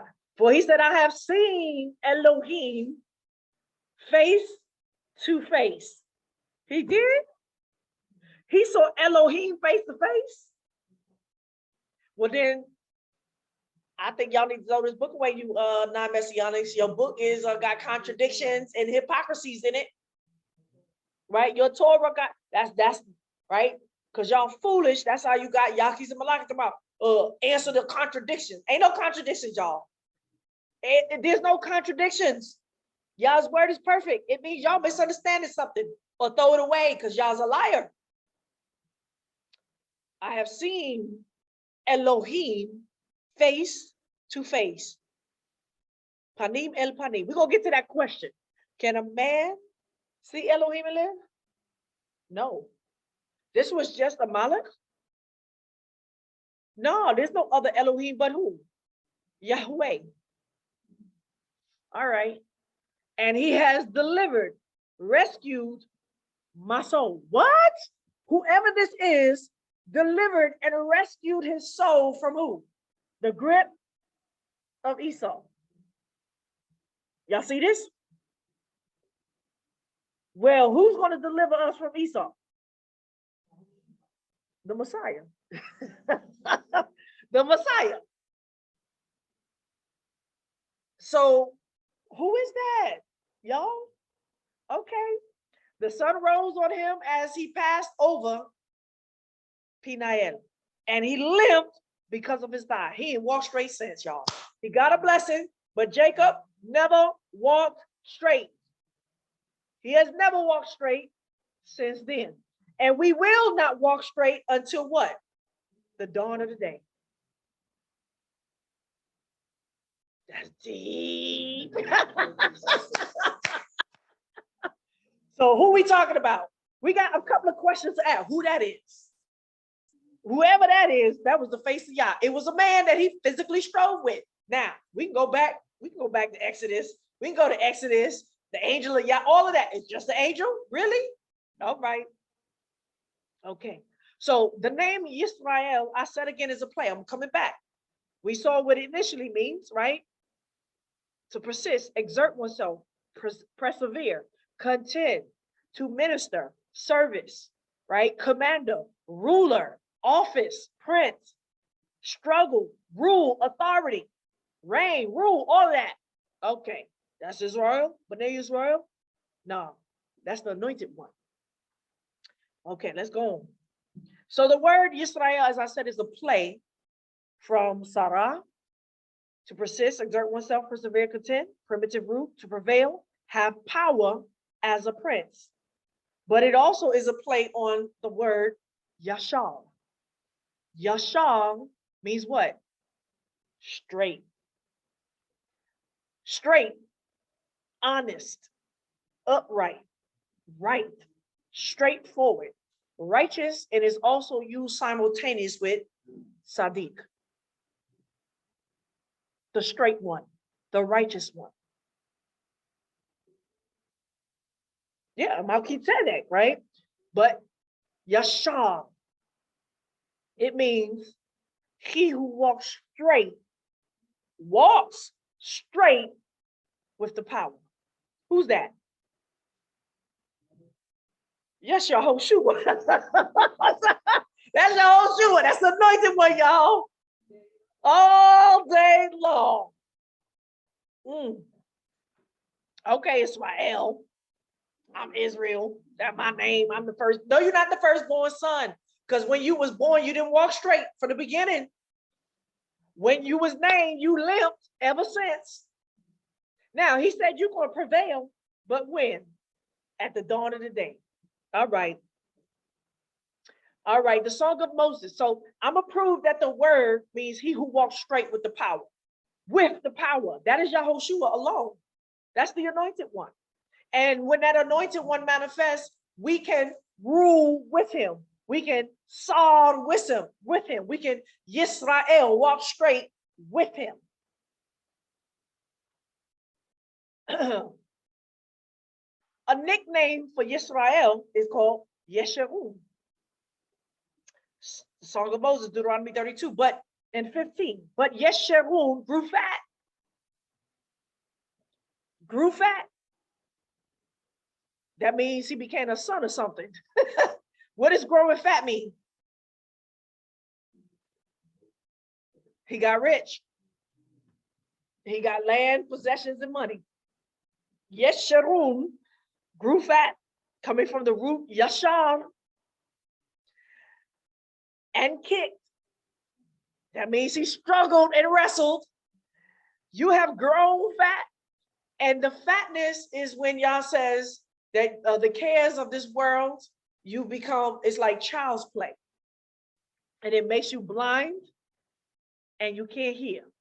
Dumb and blind and deaf. You have grown thick.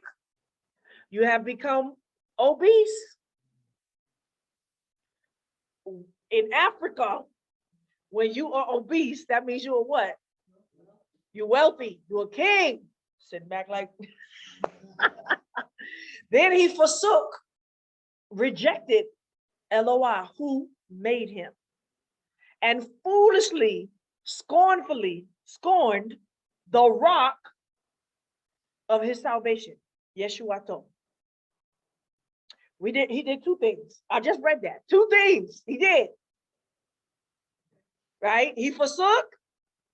And what was the other thing? Did y'all write it down? The anointed one. The glory. Right? Change the glory.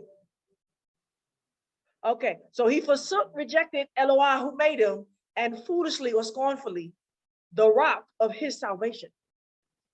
They moved him to jealousy with a strange Elohim. They provoked him with anger, with abominations.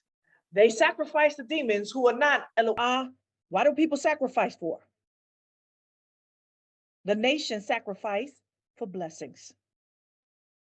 To Elohim that they didn't know. To new Elohims that came up late, which your fathers did not fear or dread. The rock who begot, fathered, Yeldecha, fathered you. You are unmindful or rejected. Who did we reject? I'm going to show you the prophecies.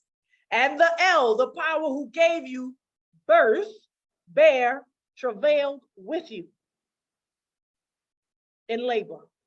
We're going to find out who's the rock. That's right. Blessed be the rock of our salvation. Hoshana, our salvation. Who's that? All right. That's the rock. And the rock begot you, birthed you. That would be Israel. When was we birthed and by who? Who bore us in the wilderness? Who was that? Was that Yahweh the Father? Not. Who birthed us? Who bore us in travail? Who fathered us in the wilderness? All right. Yahweh saw it and abhorred them from the provoking or anger of his sons and his daughters. He said, I will hide my face from them. Well, when did they ever see his face? This is Yahweh speaking. When did Israel or any man ever see the face of Yahweh? Okay, I know all you scholars, what you think? We're going to go there. Yah hid his face? Who hid his face? I will see that therein, what therein shall be, for they are very perverse generation, children in whom is no faithfulness. All right. Why? Because we got fat. Yesherum, but I'm still making the point of Yashar. That's the nickname. Yisrael, Sarah, to persist, exert oneself, persevere, contend, primitive root to prevail, have power as a prince. But it also comes from the word Yashar, straight, honest, upright, straightforward, righteous, or Sedek. Yesherum, upright one, poetic name for Israel. Original word, Yesherum, from Yashar, to be smooth, straight, or right with the power. Convenient, equality, equity, just, well pleased, righteous, straight, most uprightly. From Yashar, straight, literally or figuratively. Convenient, equity, like the word Jasher, Yashar, just, meet, pleased, well, righteous, straight, most right, uprightly or uprightness. Yashar, Yashar, Yesharum, Yesharum, Hebrew, Yesharum, also Jesharum or Yesharum is a poetic name for Israel used for the Tanakh or Hebrew Bible. It is generally thought to be derived from the root word meaning upright, just or straight, but may be derived from sur or sur, to see, or may be a diminutive form of the word Yisrael. Yish or Yisrael, he who walks straight, righteous, upright, honest, just, with the power. All right. Deuteronomy 33. Who that is? And majesty of Elohim, the majesty of Elohim, starting from verse 1. This is the blessing which Moshe, the man of Elohim, blessed the children of Israel before his death. B'nai Yisrael. He said, Yahweh came from Sinai and rose from Seir to them. He shone forth from Mount Paran. He came from the myriads of the holy ones. From his right hand was a fiery law, Eshda'at, for them. Yes. Now, from his right hand was a fiery law, Eshda'at. I mean, Esh is fire, Da'at means the knowledge of his truth. Knowledge. Well, it came from the right hand. Who was the right hand?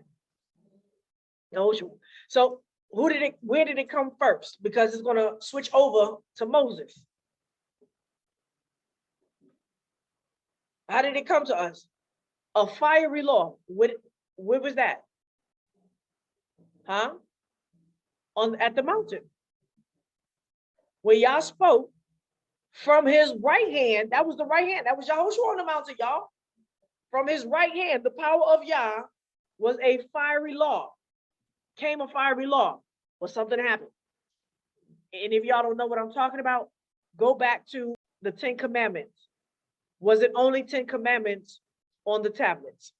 And that was my rebuke and proof against Yaki and Malaki. Yes, he cherished the people.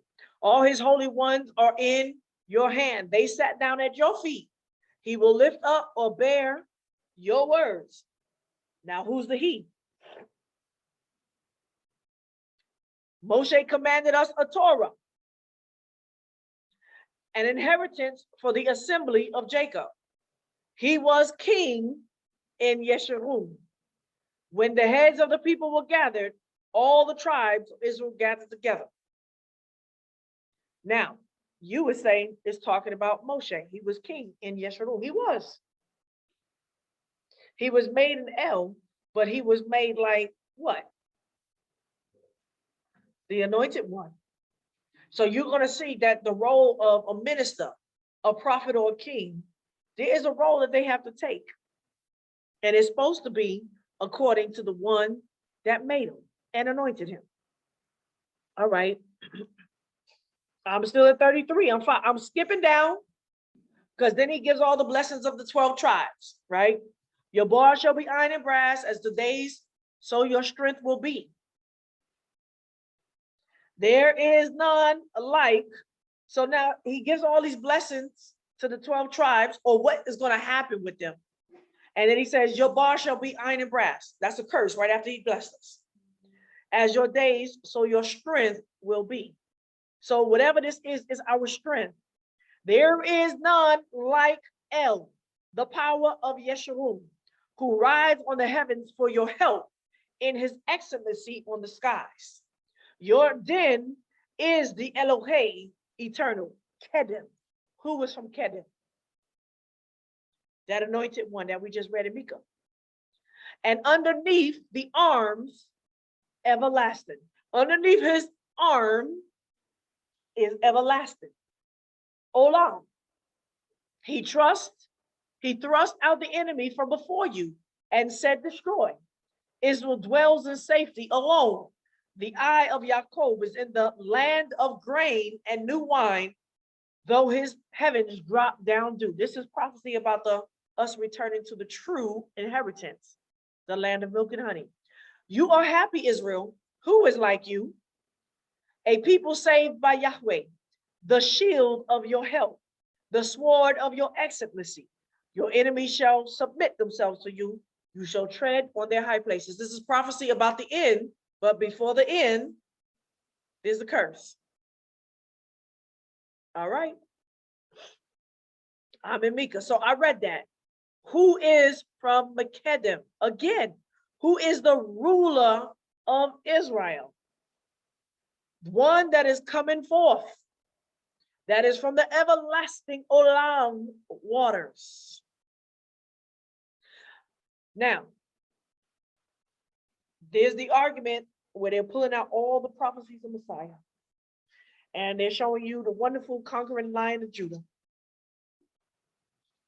But I'm going to show you how they're manipulating the word to show you that there was something else prophesied about the anointed one that we would do. And I'm going to ask you, who is that? And what is that? Explain that prophecy. Oh, you so-called Messiah didn't fulfill it because he got destroyed, killed on the altar. He didn't beat our enemies. The kingdom ain't here type stuff. I didn't do no New Testament yet. Watch this, y'all. I'm proving a couple of things. Isaiah 44. Yahweh has chosen Israel. Yet listen now, Jacob, my servant, and Israel, I have chosen in him. This said Yahweh, who made you and formed you from the womb or the belly, who will help you, says, you say, don't be afraid, Jacob, my servant, and you, Yeshurun, who in him I have chosen. For I will pour water on him who is thirsty, and streams on the dry ground. I will pour my spirit on your seed and my blessings on your offspring. That's how you become Israel and chosen.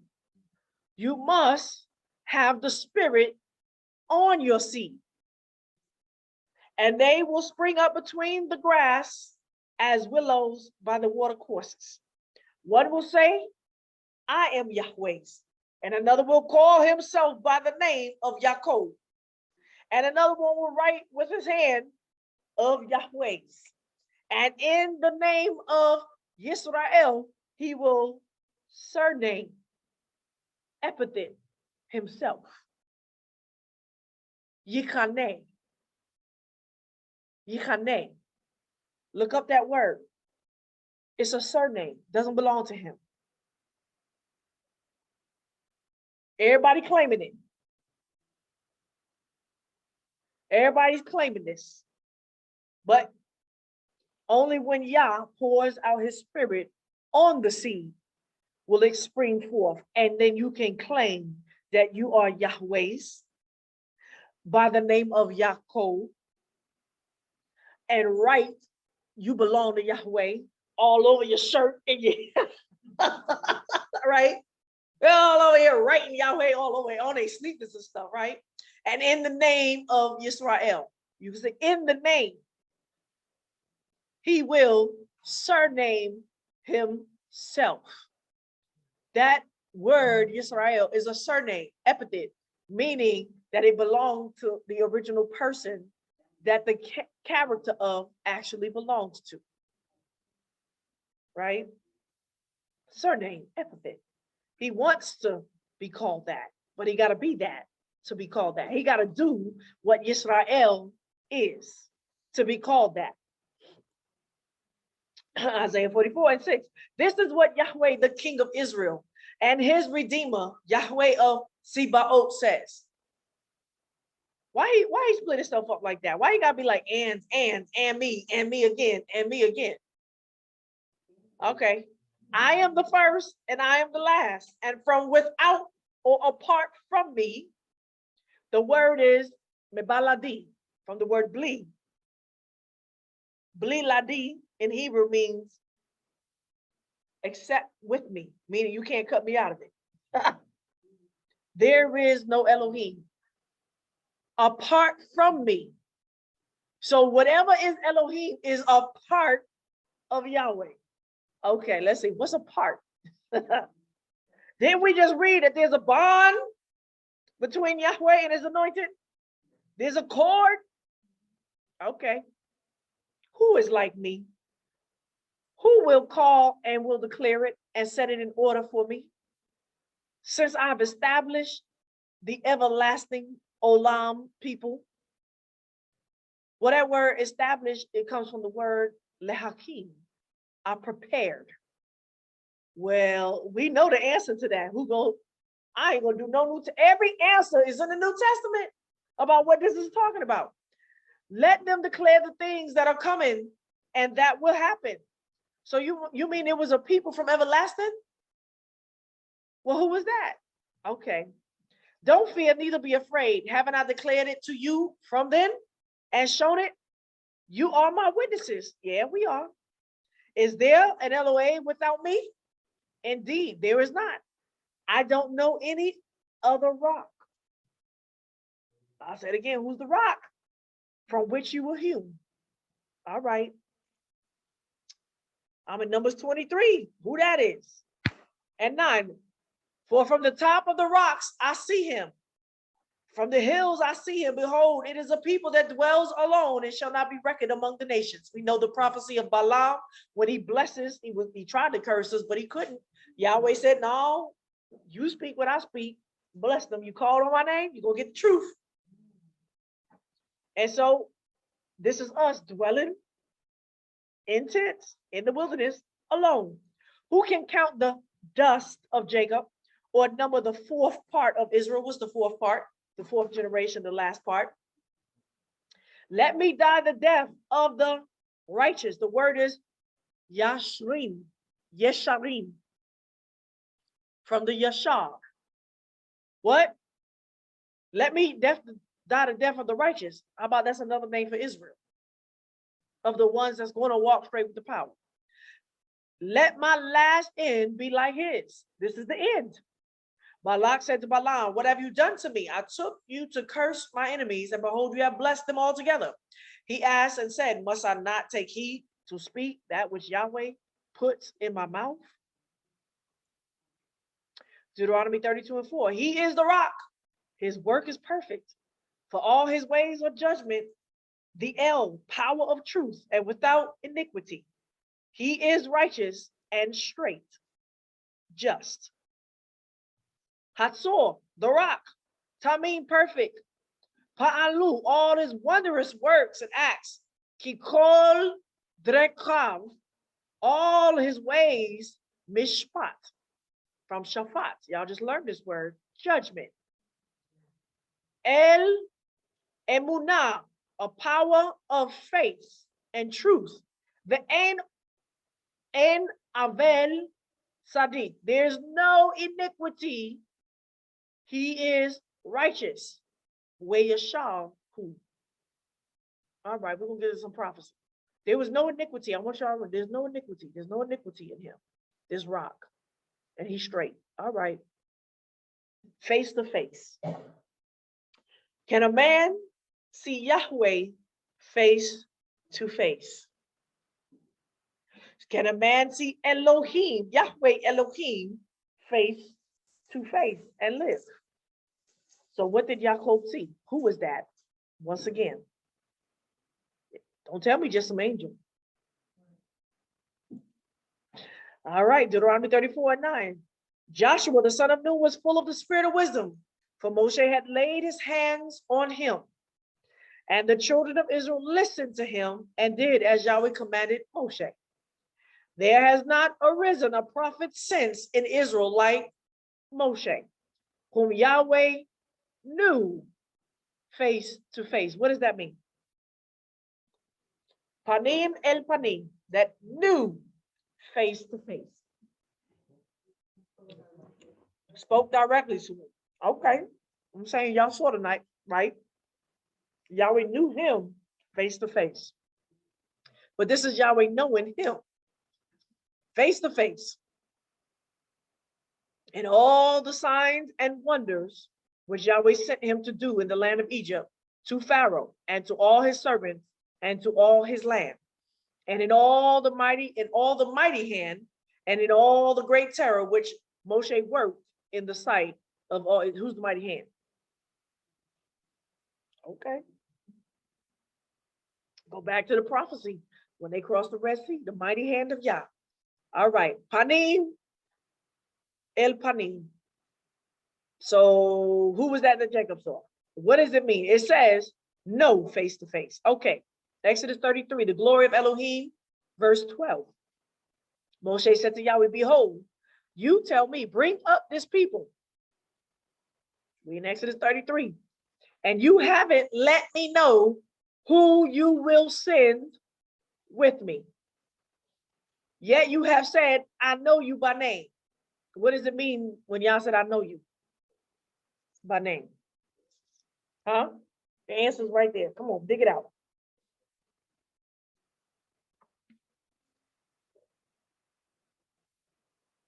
Come on, you know me. You could tell me. You know me. It means why you keeping a secret? Why you keeping me in the dark? Tell me. So tell me, right? You haven't, he's saying, you said you know me by name, but why you not telling me straight what I'm supposed to be doing, right? For you, right? When y'all said I know you know him by name, he's saying I haven't kept no secret back from him. No mystery back. I let him know everything he needed to know. Isn't that what Yahushua said? Okay. Yet you have said, I know you by name, and you have also found grace in my sight. Now, therefore, if I have found favor in your sight, please now cause me to know your ways, that I may know you, so that I might find grace in your sight and consider that this nation is your people. He said, my presence will go before you, and I will give you rest. The word is pane. They write the word presence, but I don't like that. Because what it mean? My face. Who went before us? And the angel, right? The word that was the voice of Yah, which is the word that was carried by the angel that rode in the cloud of fire. Who is the rock? Okay. He said, my face will go with you. Did Moshe ever see the face of Yahweh? So who is this? I like this. And I will give you rest. This is Yahweh, right? Okay, yeah, that's Yahweh. All right. It's just an angel, right? Okay. My face will go with you and I will give you rest. And he said to him, if your presence, panecha, your face, doesn't go with me, I like this. If your face don't go with me, don't carry us up from here. For how would people know that I have found favor in your sight? How you gonna prove me? I ain't going nowhere if your face. Now this is after what? We had committed sin. We had worshiped the calf. We spoke to y'all face to face and we rejected it. And we said, Moses, you go up and get it. We're gonna do whatever you say. He said, and then he can't. Y'all Negroes down here worshiping the cow. And so he's like, I'm not going before you. No, who was that?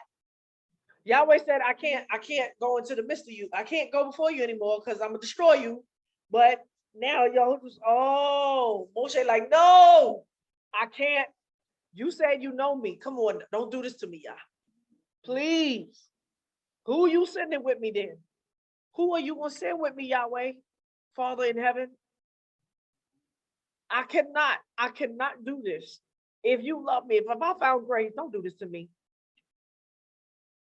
All right, I'm gonna send my face. My face will go before you.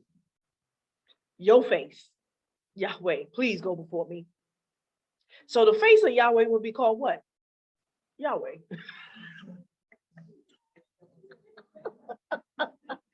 Now you look me in my face and say my name.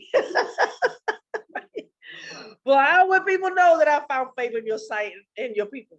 Isn't it in that you go with us so that we are separated, I and your people, for all the people who are on the surface of the earth? Like, this is like, you're not gonna go with us? I'm gonna send my face. I'm gonna send my face. It's me. But I can't go for you, right? Yahweh said to Moshe, I will do this thing also that you have spoken, for you have found favor in my sight, and I do know you by name. He said, please show me your glory. Right? That was right after he said, he was telling him, I can't go before you, but I'm going to send. Tell me who you're going to send instead then. I'm going to send my face. All right. So whoever the face is would be what? The glory. Wait. We just read about this glory, who was the rock for everlasting. That was the first. What? I ain't touched New Testament yet. Answer this. Don't just tell me no angel. That ain't good enough. All right. He asked to show his glory. Can I see your glory?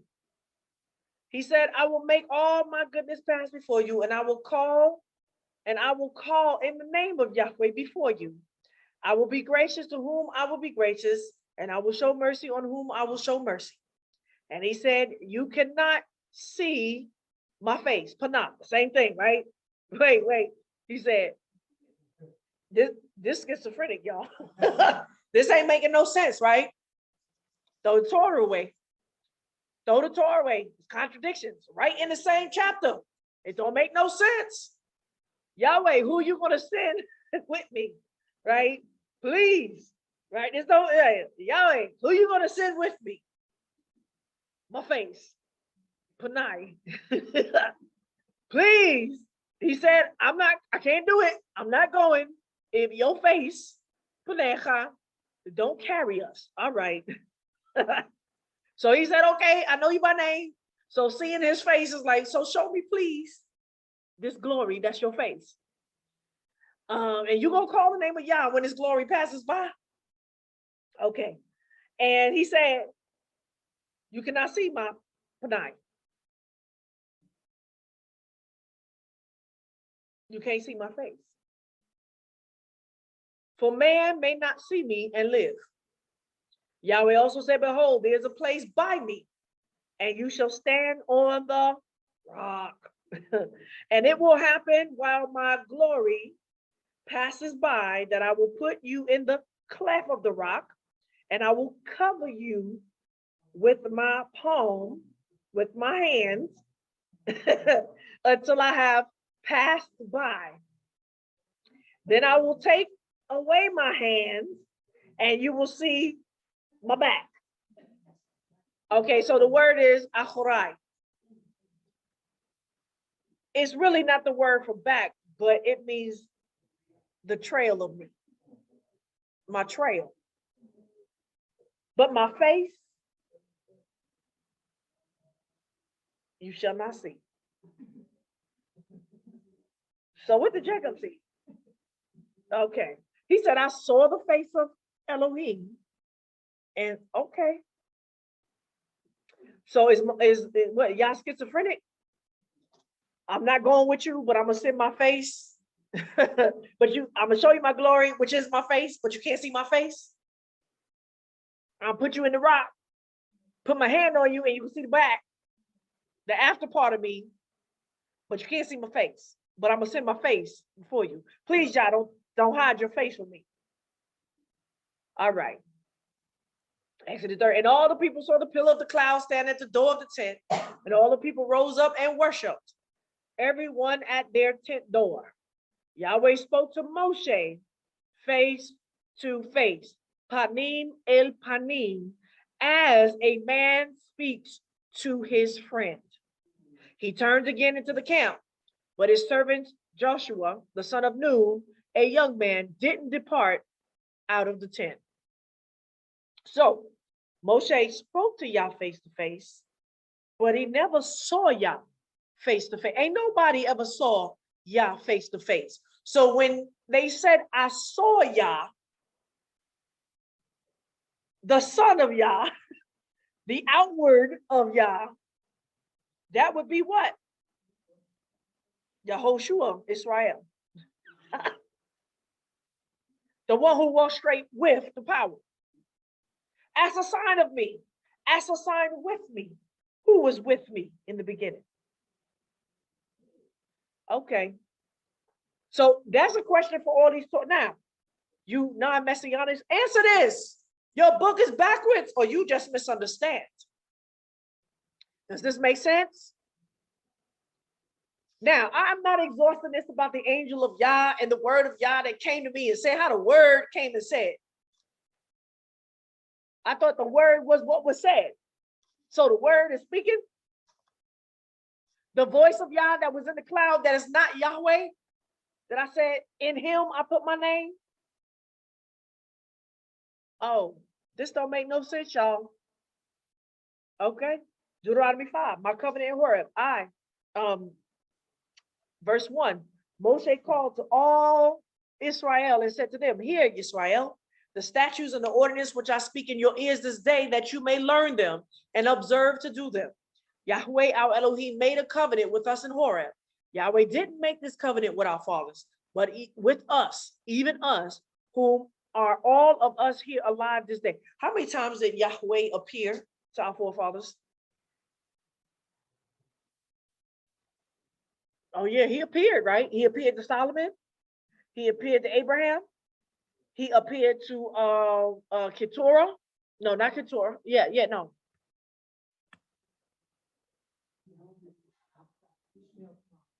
Ishmael, Hagar, right? Somebody called the commander of the host of heaven appealed that was holy. What is this that is appeared, right? Appeared to Abraham a couple times. Well, who was that? It was Yahweh. Yahweh has been coming down as a man the whole time. So if he's coming down as a man, manifesting himself as a man the whole time out of the spirit world. So what happened? He left the heavens? How he do that?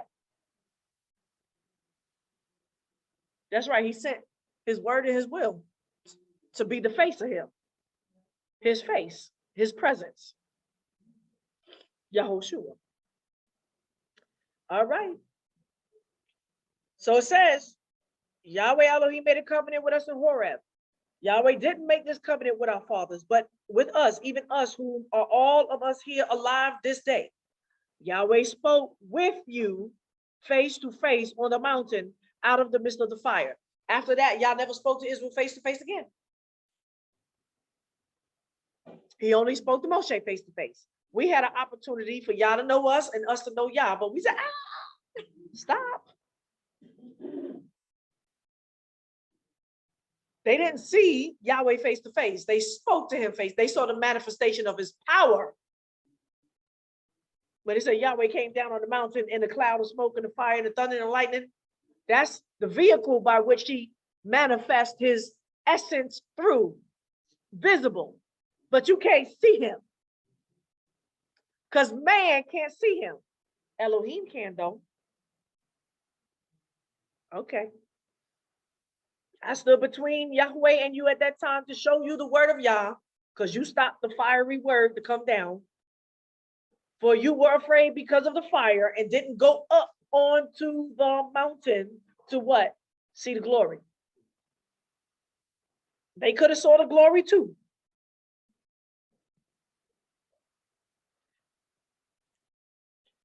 I'm in 22. These words Yahweh spoke to all the assembly on the mountain out of the midst of the fire and of the cloud and of the thick darkness with a great voice. And he added no more. He wrote them on 2 tables of stones and gave them to me.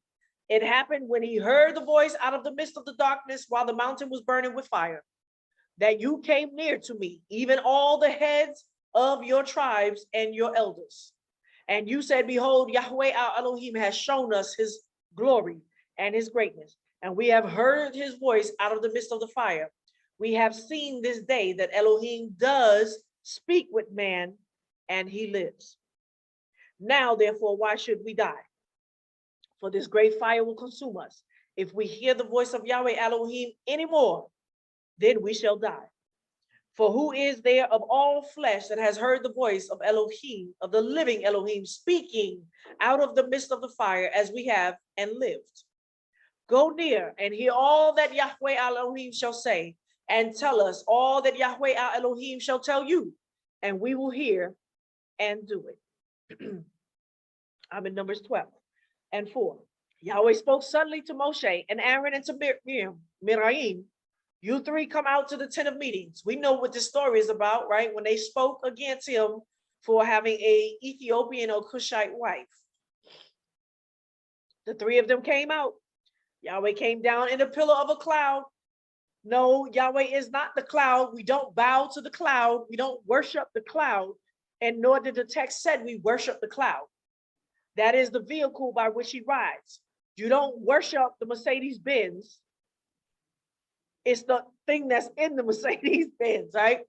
But you Negroes is worshiping the car. Oh my goodness. Yahweh came down in a pillar of cloud and stood at the door of the tent and called Aaron and Miriam, and they both came forward. He said, hear my words. If there is a prophet among you, I, Yahweh, will make myself known to him.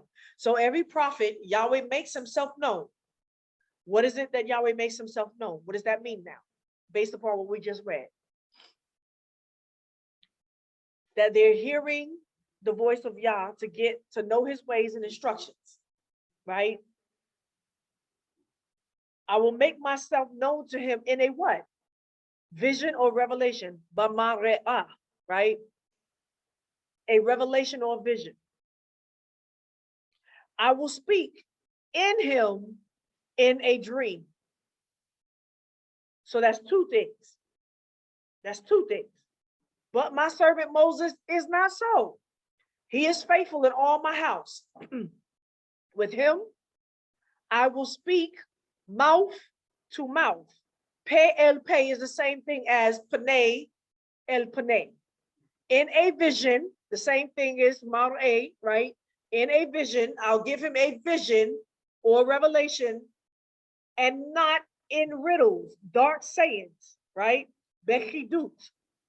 And Yahweh's image or picture or likeness, he gazes. Temunat. I showed him my resemblance. What did he see? The glory of Yah. Who was the glory of Yah? Oh, we're going to go back to Isaiah. We ain't going to go to nothing in the New Testament to find out who this one is. My resemblance, the picture of me. That's what you can see. So I revealed myself to Moshe in image, an image of me, which is my glory, the rock, Yahweh, your Elohim, but my face you cannot see, because man cannot see the face of Yahweh and live, but I'll show you Yahweh my glory. First of all, he speaks to them mouth to mouth, meaning we get things in dark sayings, in speeches and idioms, meaning that we may not always understand what Yah's saying as soon as he tells us. Why then were you not afraid to speak against my servant, against Moshe? Meaning, if I had a problem with it, I would have said something to him straight. I wouldn't have used you to do it. Numbers 14:14. And they will tell it to the inhabitations of the land, for they have heard that thou, Yahweh, art among this people, and that thou, Yahweh, art seen face to face. This says, ayin b'ayin. What does that mean? Well, when a man says eye to eye, what he's saying? Talk to me straight. And y'all did that. But then they didn't want straight. They didn't want it straight from y'all, so they got it crooked through the prophets. Right? Like, what does this mean? I'm not understanding. Right? And that's the problem with these non-messianic readers of the prophecies now. It's not written straight so that they can see eye to eye on what Yah's actually saying. It has to come through what? A prophet of Yah. That thy cloud standeth over them, and that thou goest before them. What went before them? The face of Yah. But it wasn't Yahweh, himself, the Most High. By day, and in the pillar of cloud, and in the pillar of fire by night. Who that is? All right. Y'all got to answer this question, non-messianics. We're not on the fence. We hop over the fence and we still walking straight. Y'all Negroes are stuck in the middle of the fence. You know what I'm saying, right? You stuck on your balls.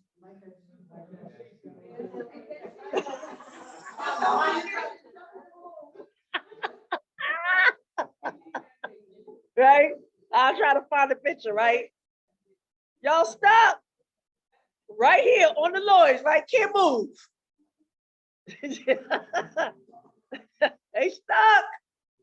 That's why we can't have a conversation. How you gonna have a conversation about how to move forward when somebody's stuck on the fence? And when you stuck on the fence, one leg is right there, one leg right there. What's in the middle? A nail in your ball. I'm sorry, brothers. Ooh, that hurt. Yeah. Why y'all keep jumping on the fence? Make a decision. Hop off the fence, be left or be right, but answer the question, Negroes. Who that is? All right, 2 Samuel 7:12. When your days are fulfilled and you shall lie down with your fathers, I will rise up your seed. This is to David. I will rise up your seed after you. And who shall proceed out of your inwards, your bowels? Different word. It really means the depths of your soul. And I have prepared, right? Hakinati, from lehakim, to prepare, to fix. I have prepared his kingdom. Oh, we got the answers, right? Sound familiar? They don't know what he's talking about. You prepared his kingdom, but when did you prepare it? From the past? Whatever his kingdom is was prepared from the past before he even said anything to David. He shall yivne, build. He shall be the son of a house for my name. What? Well, what's the house? The house is the temple, right? Who's the house? We are.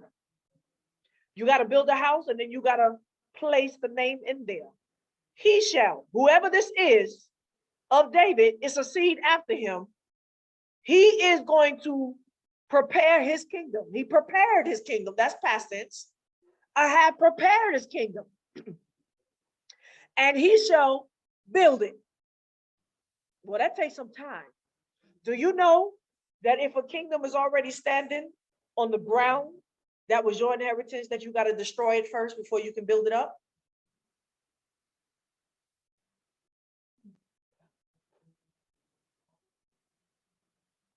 All right. A house for my name, and I will make ready the throne of his kingdom forever. I will be his father. Explain that to me. Explain it to me. I will be his father, but he's coming out your bowels. But I'm going to be his father, and he will be my son, Laban. Explain it to me. You see that? Oh, we're not done here. We're not done here, y'all. This is good. This is good. Okay. It says that in the iniquity of him, y'all read it. Y'all, how does it read in y'all? That in the iniquity of him, right? The word here is beha aweto. So we looked at the word iniquity, awen. What did I say it means? Read back the definitions of what I said it means. Because it said there will be no iniquity in him. He will be just, straight. That's the Mashiach. But this is about who? Wait. Hold on here. This is about the Messiah. Now you said the Messiah is coming perfect, straight, go rend the kingdoms and do all this great stuff. Watch this. Explain this, right? Now I can explain it. Messiah, there was no iniquity in him. So what is it talking about? Read your version of it. Read your version of it. Because another prophet explains this. That in the iniquity of him, right? Beha, there is a iniquity that's of him. What is that? Go ahead. But read how yours read. Read your James versions or the NIVs or whatever. Does it read anything different? If he commits iniquity, it don't say that. It's not an if. Go back and look. Yeah, it's not when. I'm reading it to you. Beha oeto. That asher, the word before is that in the iniquity of him. This is not an if and then. And we know Mashiach is not supposed to commit iniquity, and neither is this one. That in the iniquity of him, what's the definition of iniquity that I showed you?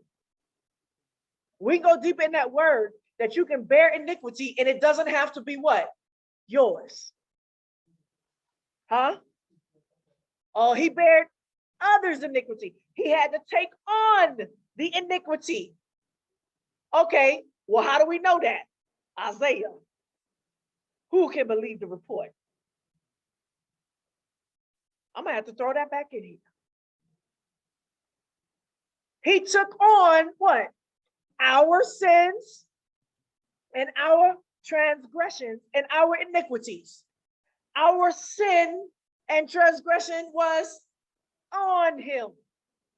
That in the iniquity of him, right there, when it's on him, I will chastise, prove, or judge him with the rod of men and with the stripes and blows of the Son of Men. What? The Messiah is going to get chastised with the rod of men and the blows of the sons of men? What's that? What's that? It's called death. Watch this. Watch this, y'all. Explain this. The conquering lion of Judah is going to get a spanking? What? From who?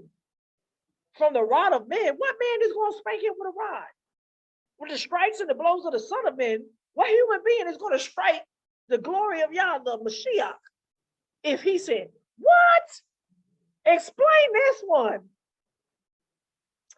But my mercy shall never depart from him, as I took it from Shaul, who I put away from before. What's to put away? He died, he rotted in hell, and he lost his what? Eternal soul. His inheritance. But Yah's not going to take his mercy away from him? This don't make no sense, y'all. he's going to chastise him with the rod of men and the stripes and the blows of the Son of Man. It means I'm going to kill him. I'm going to cause him to die when he bears the iniquity. That's Torah, that's the lamb, right? Once you now go and confess your sin, put it on the lamb, then you got to kill it. But my mercy shall never depart from him as I took it from Saul, whom I put away from before you, meaning he died and he's still dead. I will affirm from your house and from your kingdom forever before you. Your throne shall be prepared forever. According to all these words and according to all this vision, so Nathan spoke. That don't make no sense, y'all. The Mashiach, this king that has a kingdom forever that's prepared, will rise. Well, what's the rising? He comes from the bowels and the inwards of David, but yet I will be his father and he gonna be my son. Well, who is that? Okay. This is a prophecy about him dying and raising back, meaning that he won't stay dead. Okay. Because mercy.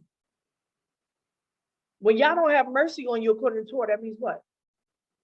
You about to get the death penalty and stay dead and go into the pit of Sheol. Okay. All right. That's right. Isaiah 6. We read this. Y'all know it, but explain it to me. In the year of King Uzziah, that King Uzziah died, I saw Yahweh sitting on the throne, high and lifted up, and his train or his hymn filled the temple. Above him stood the seraphim. Each one had 6 wings. With 2 he covered his face.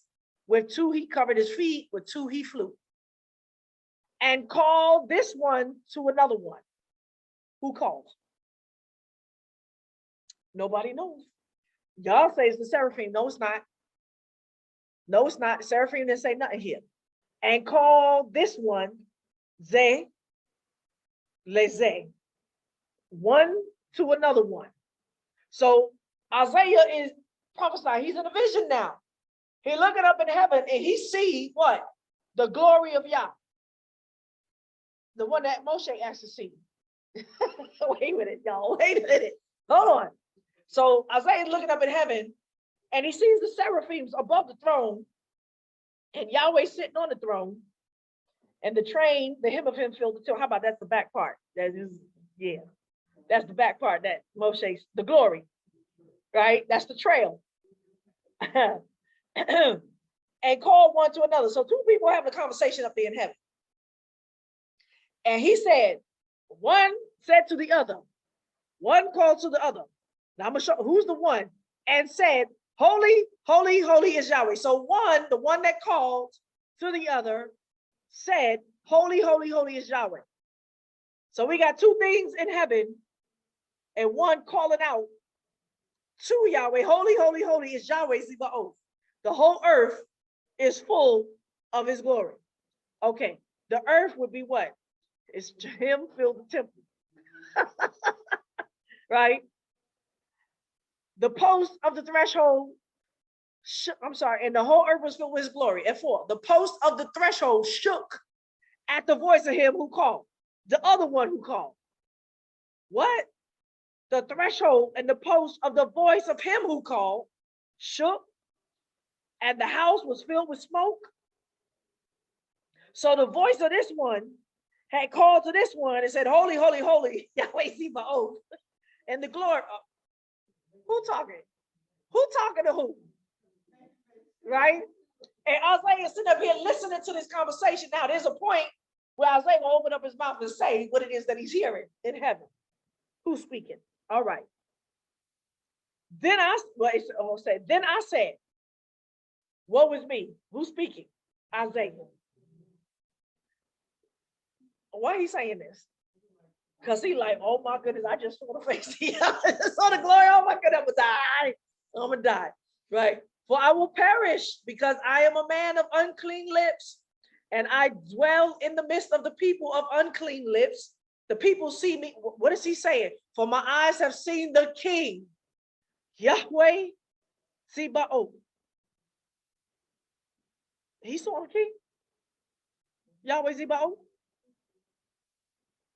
Well, that's the glory. And it's called the face of Yah, but he can't see Yahweh, the face. Okay. When he says, I'm a man of unclean lips, I dwell in the midst of the people as unclean, what is he saying? They don't find me to be straightforward and honest. So they're not going to believe me when I tell them. They're not going to believe me when I tell them that I saw two of y'all in heaven. The glory of Yahweh. They're not going to believe me. I saw Yahweh Zebaoth, the king. All right. Then one of the seraphim flew to me, having a live coal in his hand, which he had taken with the tongues from off the altar. And he touched my mouth with it and said, behold, this has touched your lips, and your iniquity is taken away, and your sin will be atoned for. What? How? He put some coals on his lips, and his sin will be atoned for after seeing the King of the heaven. Okay. And I heard Yahweh's voice saying, who shall I send? And who shall go for us? Who's the us? Y'all ain't talking about the seraphim. He talking about the other one that just, that just called, right? What? So Isaiah is a prophet. The glory is not manifested yet. He's seeing this in heaven. So he's a prophet about to do what? Bear witness to the conversation that he's seeing between this one and that one. Okay. Who shall I send and who will go for us? Who's the us? Answer that. Don't say the seraphim, you're gonna get smacked. Why y'all gotta send somebody for us? He ain't sending nobody for the seraphim. What angel? All right. Then I said, that would be who? But who's speaking? Isaiah speaking, prophesying what he said. When Isaiah is prophesying, is it his words? When he prophesies, who words he speaking? Yah's words. So if Isaiah is saying this now, here I am, send me. Y'all can't see this? This is the same thing with David. David was prophesying and he was speaking. Eli, Eli. David didn't say that. David was in the spirit, seeing in the spirit, and living out in words what was happening to Yahushua. And he was speaking it out loud. That's right. This list was clean. Then I said, here I am, send me. Okay, it could be Isaiah, but if, let's say, I'm gonna give it to you, Torah teachers. This is Isaiah speaking. But Yahweh say, who gonna go for us? That still don't explain to us. Who's with Yah? No, ain't nobody with Yah. Who's the us? Who does Yah need somebody else to go for? The glory, the King of glory. Okay, who's that? Then I said, here I am, send me. He said, go and tell this people. You hear indeed, but you don't understand. You see indeed, but you don't perceive. Oh, we know who I'm not going to go into the New Testament. We got answers. Y'all don't. Well, did Isaiah prophesies of you? Because I'm right here before you. You're blind and you're dumb. You're deaf. And you won't repent. The word has come. I was sent. Who was sent? The word of Yah. All right, I'm not going to quote. Isaiah was sent. Make the heart of, but Isaiah was sent for them. On the Yahweh on the throne. Holy, holy, holy. Okay. Make the heart of this people fat. I went into the process to make the heart of this people fat, meaning they get rich and they full of play. Pride of life and the child's play of life. And shut their eyes. They got scabs on their eyes. They're blind. Lest they see with their eyes and hear with their ears and understand with their heart and turn again to Shuvah and be healed. Then I say, Yahweh, how long?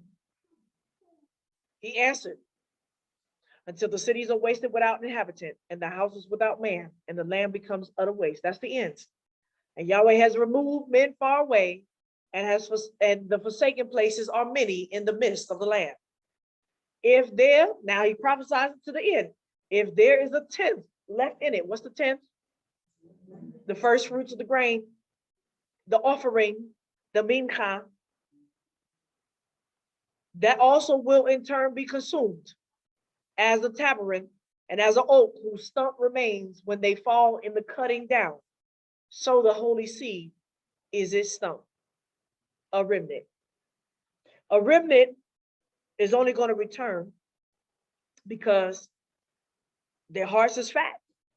And when he says, and their eyes is shut, when he talks about these people, oh, Yisrael has become fat because they have what? Forsaken Yahweh and Yahushua, the glory, the rock of his salvation, the Mashiach. What? So there's prophecy that we're going to forsake Mashiach and he's going to get the stripes of men? Okay. My firstborn son.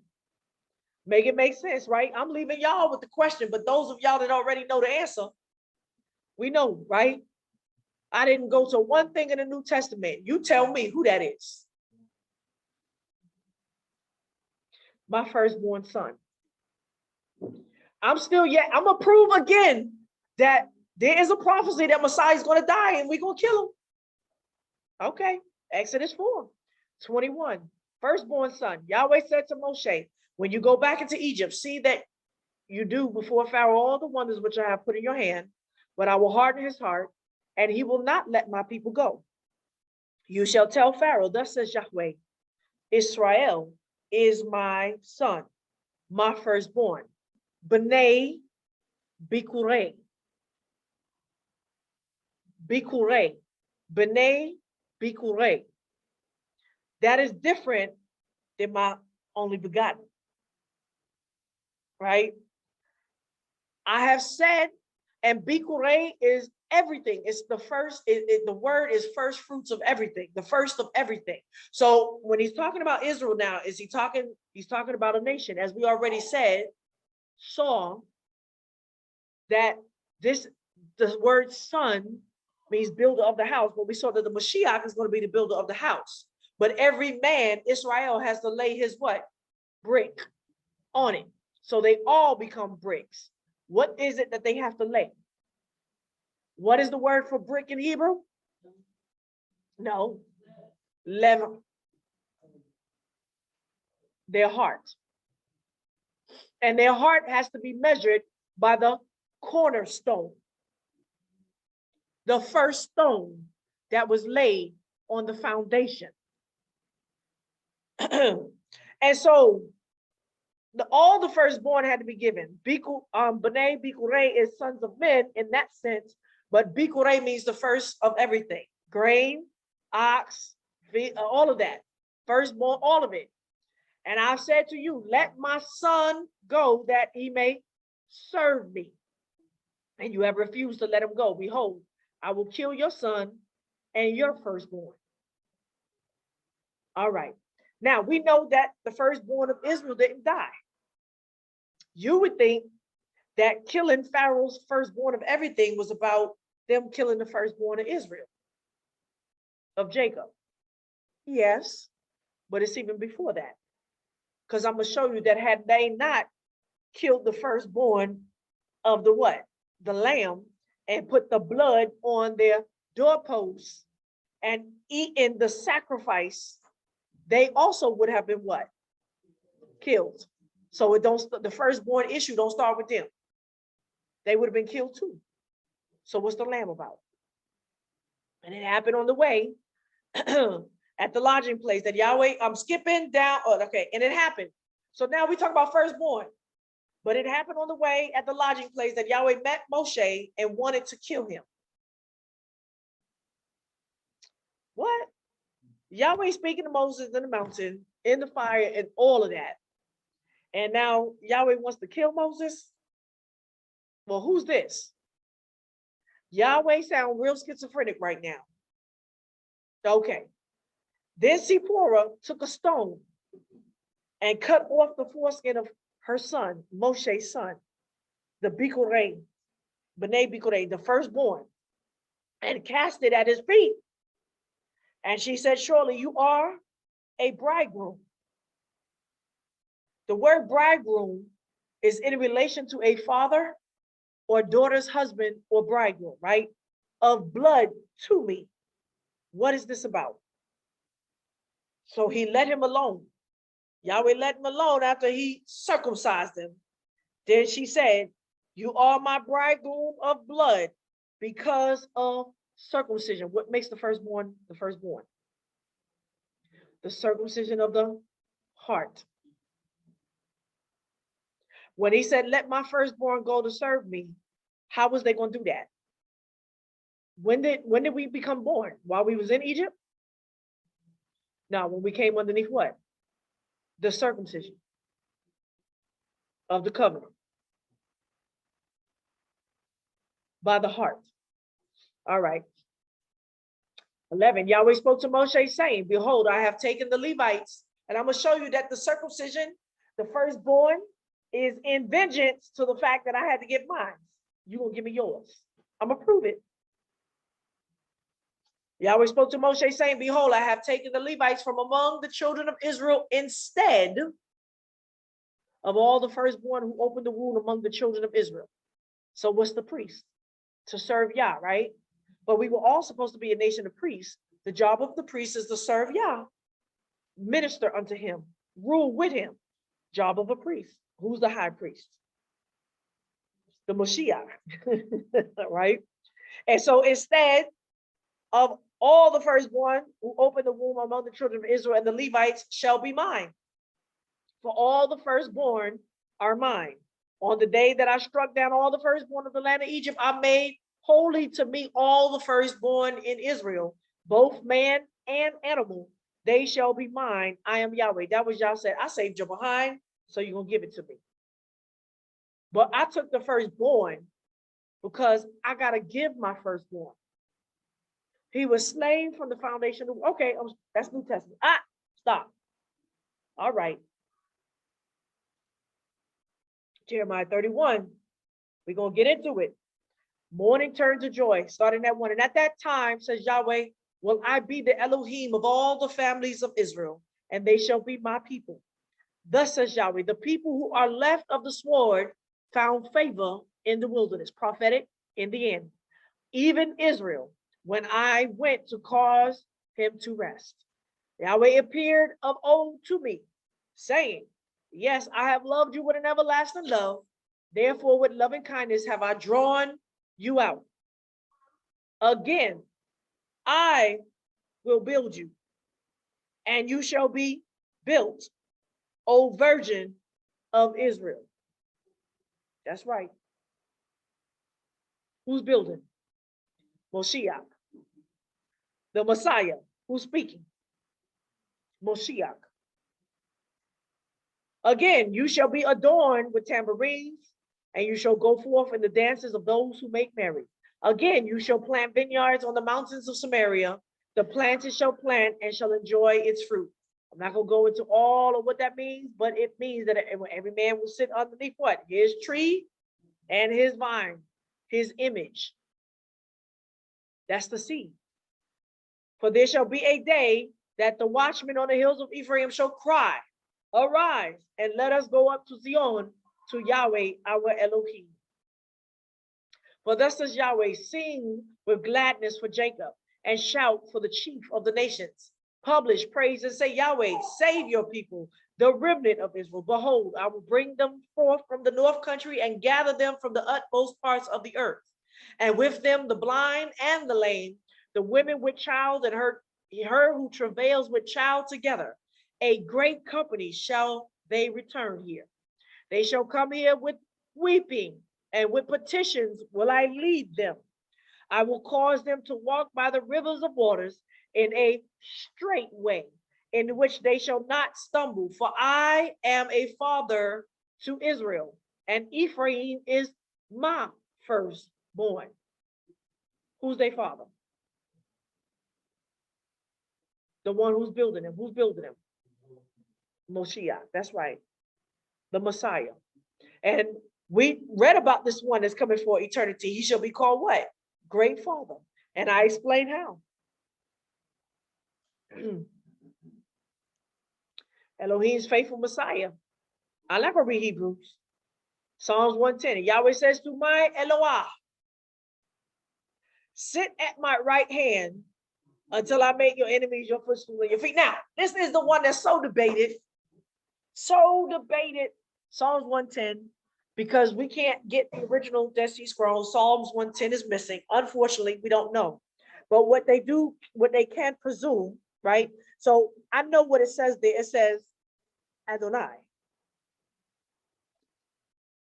But I know for a fact, I cannot prove it here today, but you go check it out and ask any Hebrew scholar and any rabbi and any so-called non-messianic that know and have seen the original scrolls, that they never, ever, ever use the word Adonai. It was always either a form of Yahweh's name, which is Yah, Yahweh, or Elohim, Elohim.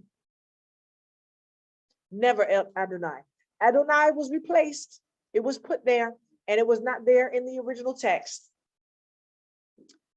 I put the word Eloah there for grace, because usually when they had translated Adonai out, it was really a short form of Yah's name, Yah. That's why you can see Yah, Yahweh. And there's only one book that is put back the original verbiage there, and that is the Holy Name Bible. And in the Holy Name Bible, have you not seen it, where it would describe Yah, Yahweh?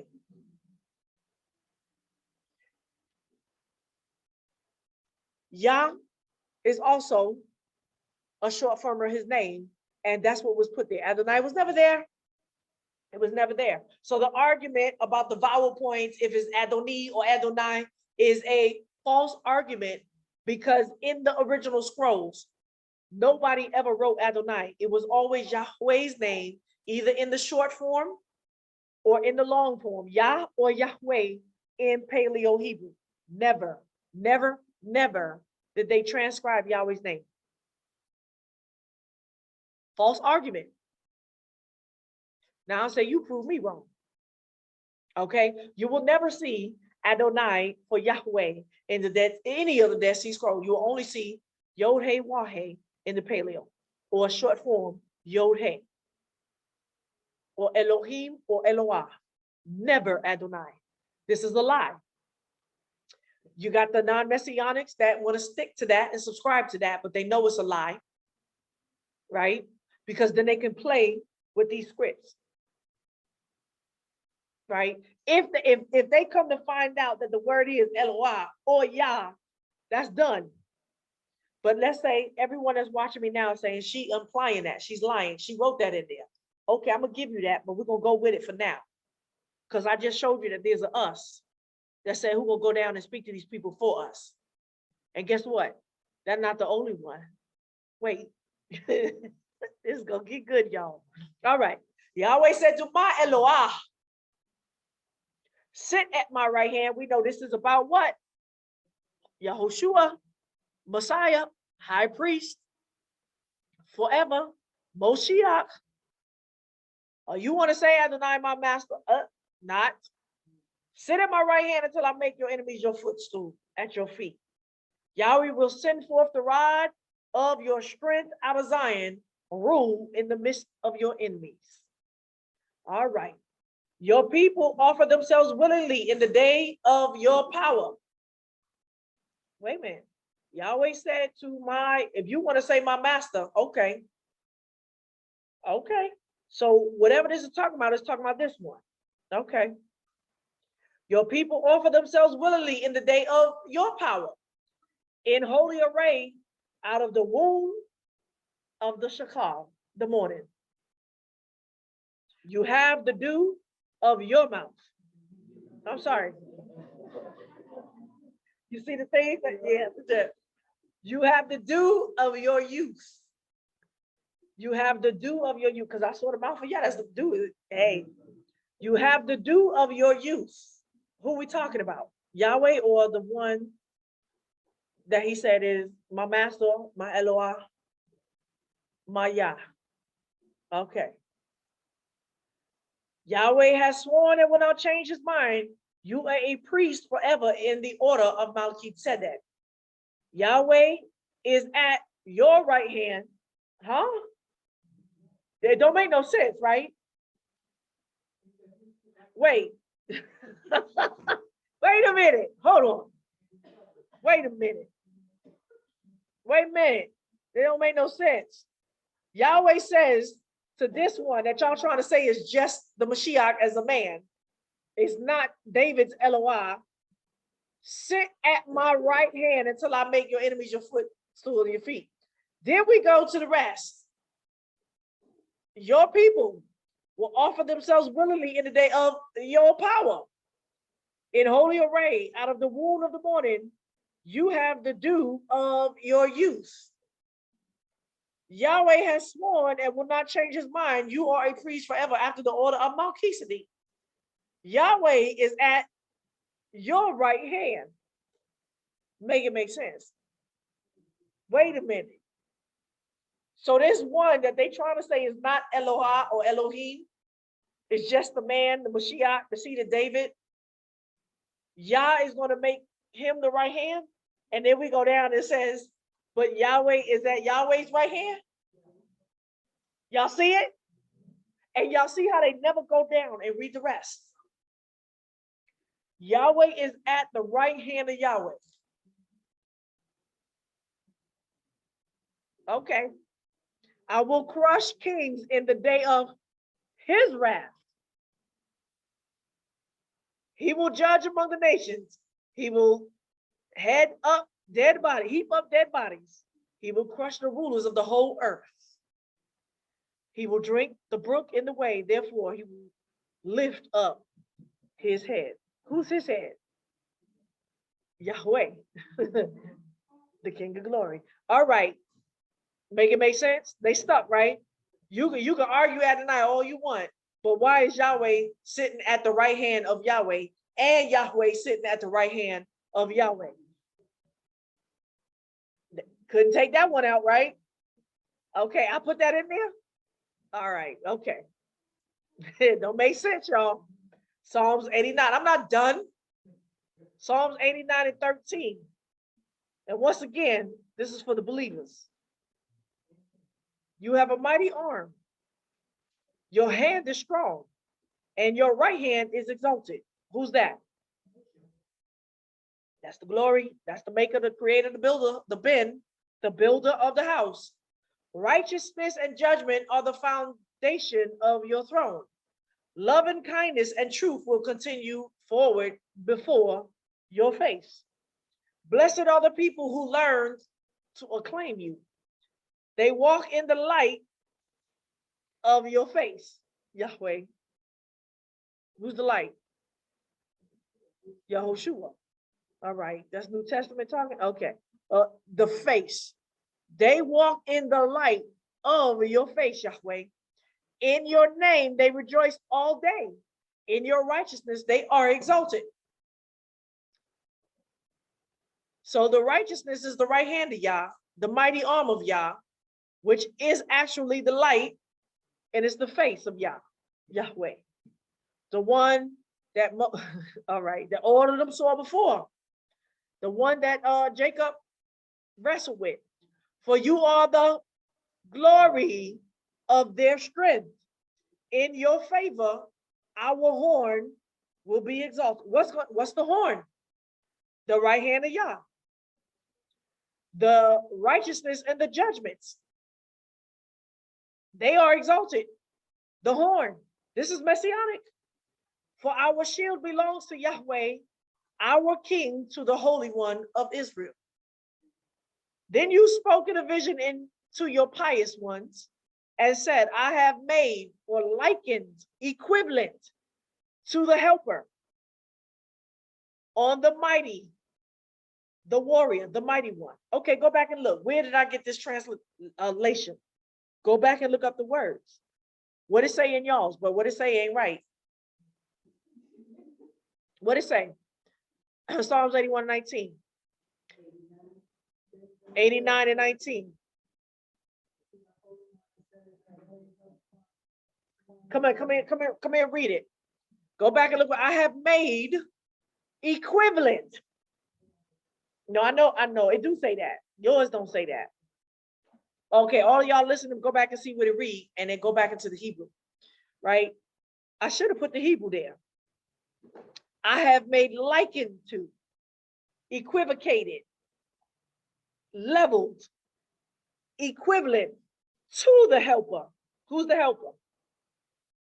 The shield, the Holy One of Israel, the right hand of Yah, the mighty arm, on the mighty one, the warrior. Whoever the helper is, that's the mighty one, the warrior. I have exalted one young man from the people. What are we talking about? Why he's saying this here in all of this? This is messianic. He keeps exalting something, and it's called the right hand, the mighty arm. It's called the, where are we? The righteousness, he exalted. In your righteousness, they are exalted. And it's called the horn, the glory of your strength. For our shield to Yahweh, our king is the Holy One of Israel. Whoever this king is, the Holy One of Israel, then you spoke in a vision to the pious ones about all of this and said, I have made likened, equivalent to the helper on the mighty warrior, the mighty one. I have exalted one young man from the people. I have found David. Really? What does David mean? My beloved. From the word Yadidah. My friend, my beloved, my companion. Yadid. Deed, as in Dawid or Dudi. Lech Hadodi, which is the bridegroom. That's not David. That's not David. My servant, I have anointed him with my holy oil, that my hand shall be established, prepared with him. My arm will also strengthen him. Okay, y'all want to say that's David? That is not the Holy One of Israel that was exalted. It was David's seed. That is the son of Yahweh. All right. No enemy will tax or credit him. No wicked man will oppress him. Okay, watch this. Keep reading. They'll be like, see, so Messiah, he paid the taxes to Caesar. They manipulated him. They oppressed him. Watch, I'm going to keep reading. Watch this. I will beat down his adversaries before him and strike those who hate him. But my faithfulness and my loving kindness, my mercy will be with him. That's the same promise of the seed of David, the anointed one. In my name, his horn will be exalted. I will set his hand also on the sea and his right hand on the rivers. We're not talking about David no more. He will call to me, you are my father, my power, Elohim, and the rock of my salvation. I will keep him forever to me in mercy. Huh? I'm sorry. Let me not skip. He will call to me, you are my father, my power, and the rock of my salvation. I will also appoint him my firstborn. That ain't David. The most high of the kings of the earth.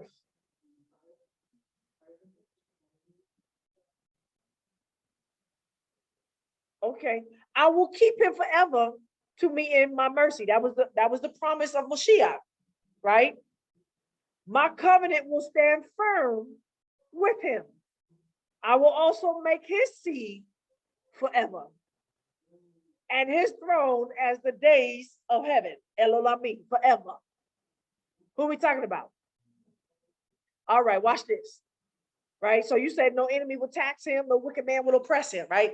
And that's his mercy, right? Forever, forever, forever, forever.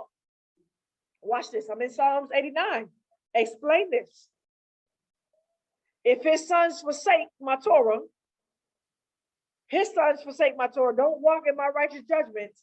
If they break my statutes and don't keep my commandments, then I will punish their sin with the rod and their iniquity with stripes.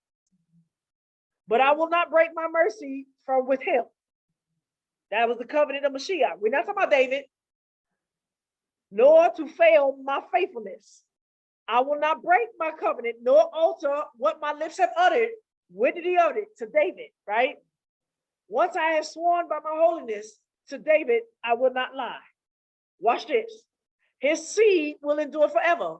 His throne like the sun before me. Watch this. It will be established forever like the moon. The faithful witness in the sky. But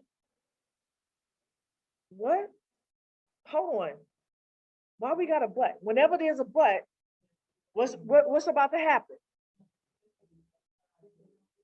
Oh, no, this is not an if.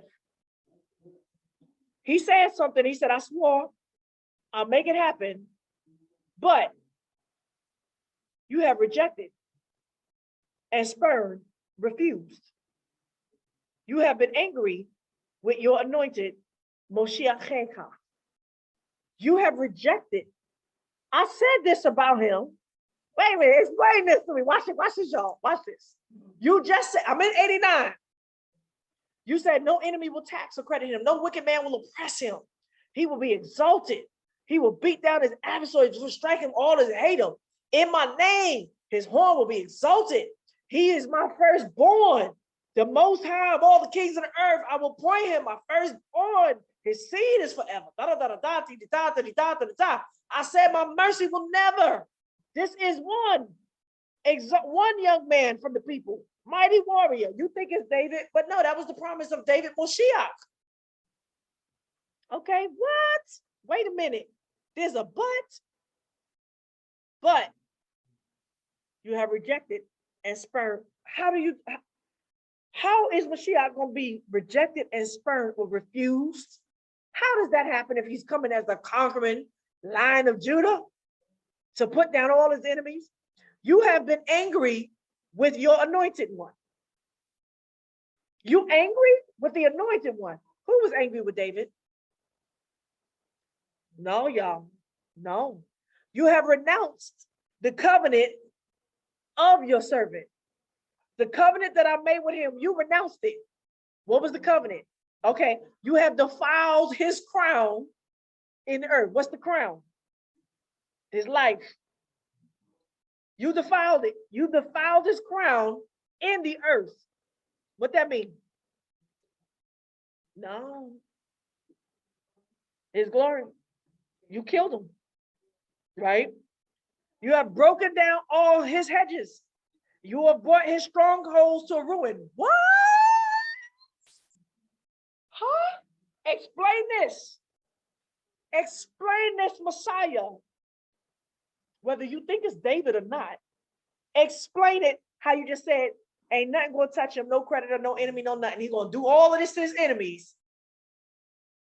But when he comes, this is what you're going to do to him. You're going to refuse him. You're going to be angry with him. You're going to renounce his covenant. You're going to try to undo it. You're going to undo his covenant. You're going to defile his crown, which is his life, in the earth. Defilement means send his body to the grave. You have broken down all his hedges. You have brought his strongholds to a ruin. How do you do that to Yahweh's anointed king? All who pass by the way rob him. Wait a minute. Wait. No enemy will tax credit him. No wicked man will oppress him. But you, Israel, you do this. All who pass by the way rob him. He has become a reproach to his neighbors. Who's his neighbors? his people. You have exalted the right hand of his adversaries. Explain this. You have made all his enemies rejoice. How does that happen? Unless you kill them. Watch this. Yes, you turn back the edge of his sword and having supported him in his battle. Y'all did a David switcheroo on him. You put him out there to you have ended his splendor. That's right. And thrown his throne down to the ground. How'd you do that? When is that supposed to happen? It's not an if and then. Then what you going to make it make sense? Explain that to me, non-messianics. Explain it when it's telling you when the anointed one comes, the Messiah, that's going to reign forever on the throne of David. None of his enemies will touch him. I'll never his mercy, none of blah, blah, blah, blah, boom. Conquering line of Judah. But when he comes, this is what you're going to do to him. Explain that. How is Yahweh going to keep his covenant? He come out the bowels of David, but yet he's my son, my firstborn, my firstborn. Explain it. You can't unless you go to where? The renewed covenant, the covenant that you renounce it. All right. And his throne, you down to the ground. How you do that if he's coming as the conquering lion and you're supposed to be reigning with him? How you throw his, that what YHWH said, right? You have shortened the days of his youth. The word is almanaf. Was David an almanaf? Did he die in his youth? No, he did not. The point that David got married, he was no longer an almanaf. You have shortened. Who was the alma? YHWH. He was celibate and kept and cleansed until the days that you threw him down to the ground, killed him, and overthrew his throne. You have shortened the days of his youth. When did Messiah die? When did David die? Oof. Whatever this is, we killed him. That's what it said, right? But you Negroes can't read. You have covered him with shame. Selah.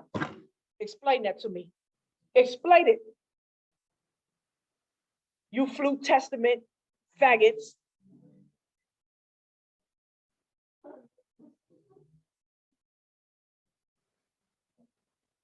Green-eyed devils.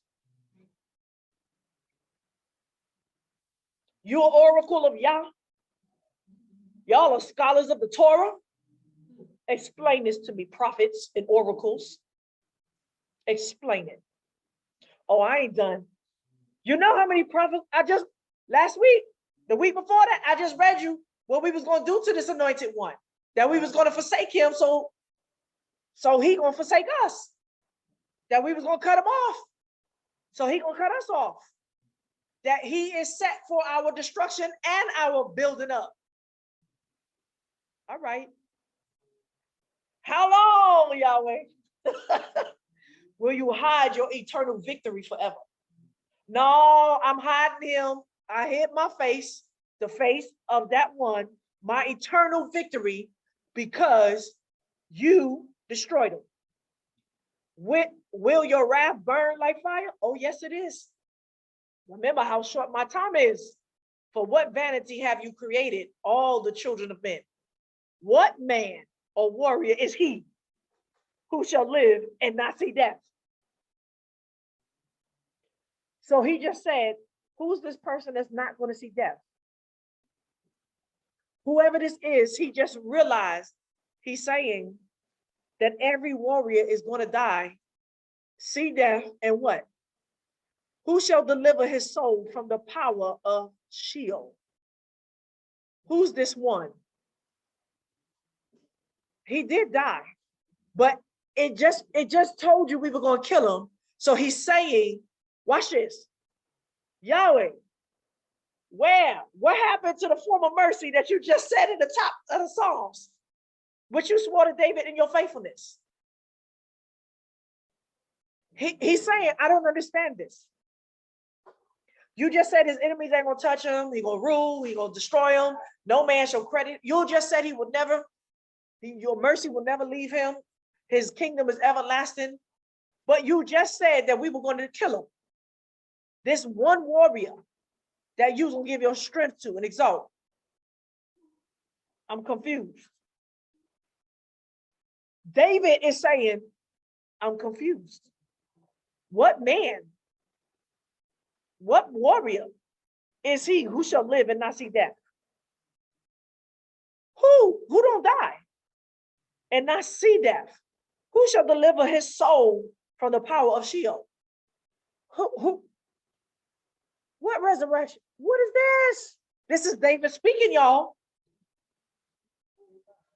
Selah. He had to consider this. And then he said, but hold on, y'all. I just read, or you just said, in the very same Psalms. So, Yahweh, what happened to the former mercy? You just said your mercy will never be eternal. What? What happened to it then? What you swore to David in your faithfulness. What happened to it? How did that happen? How did he get, Make it make sense.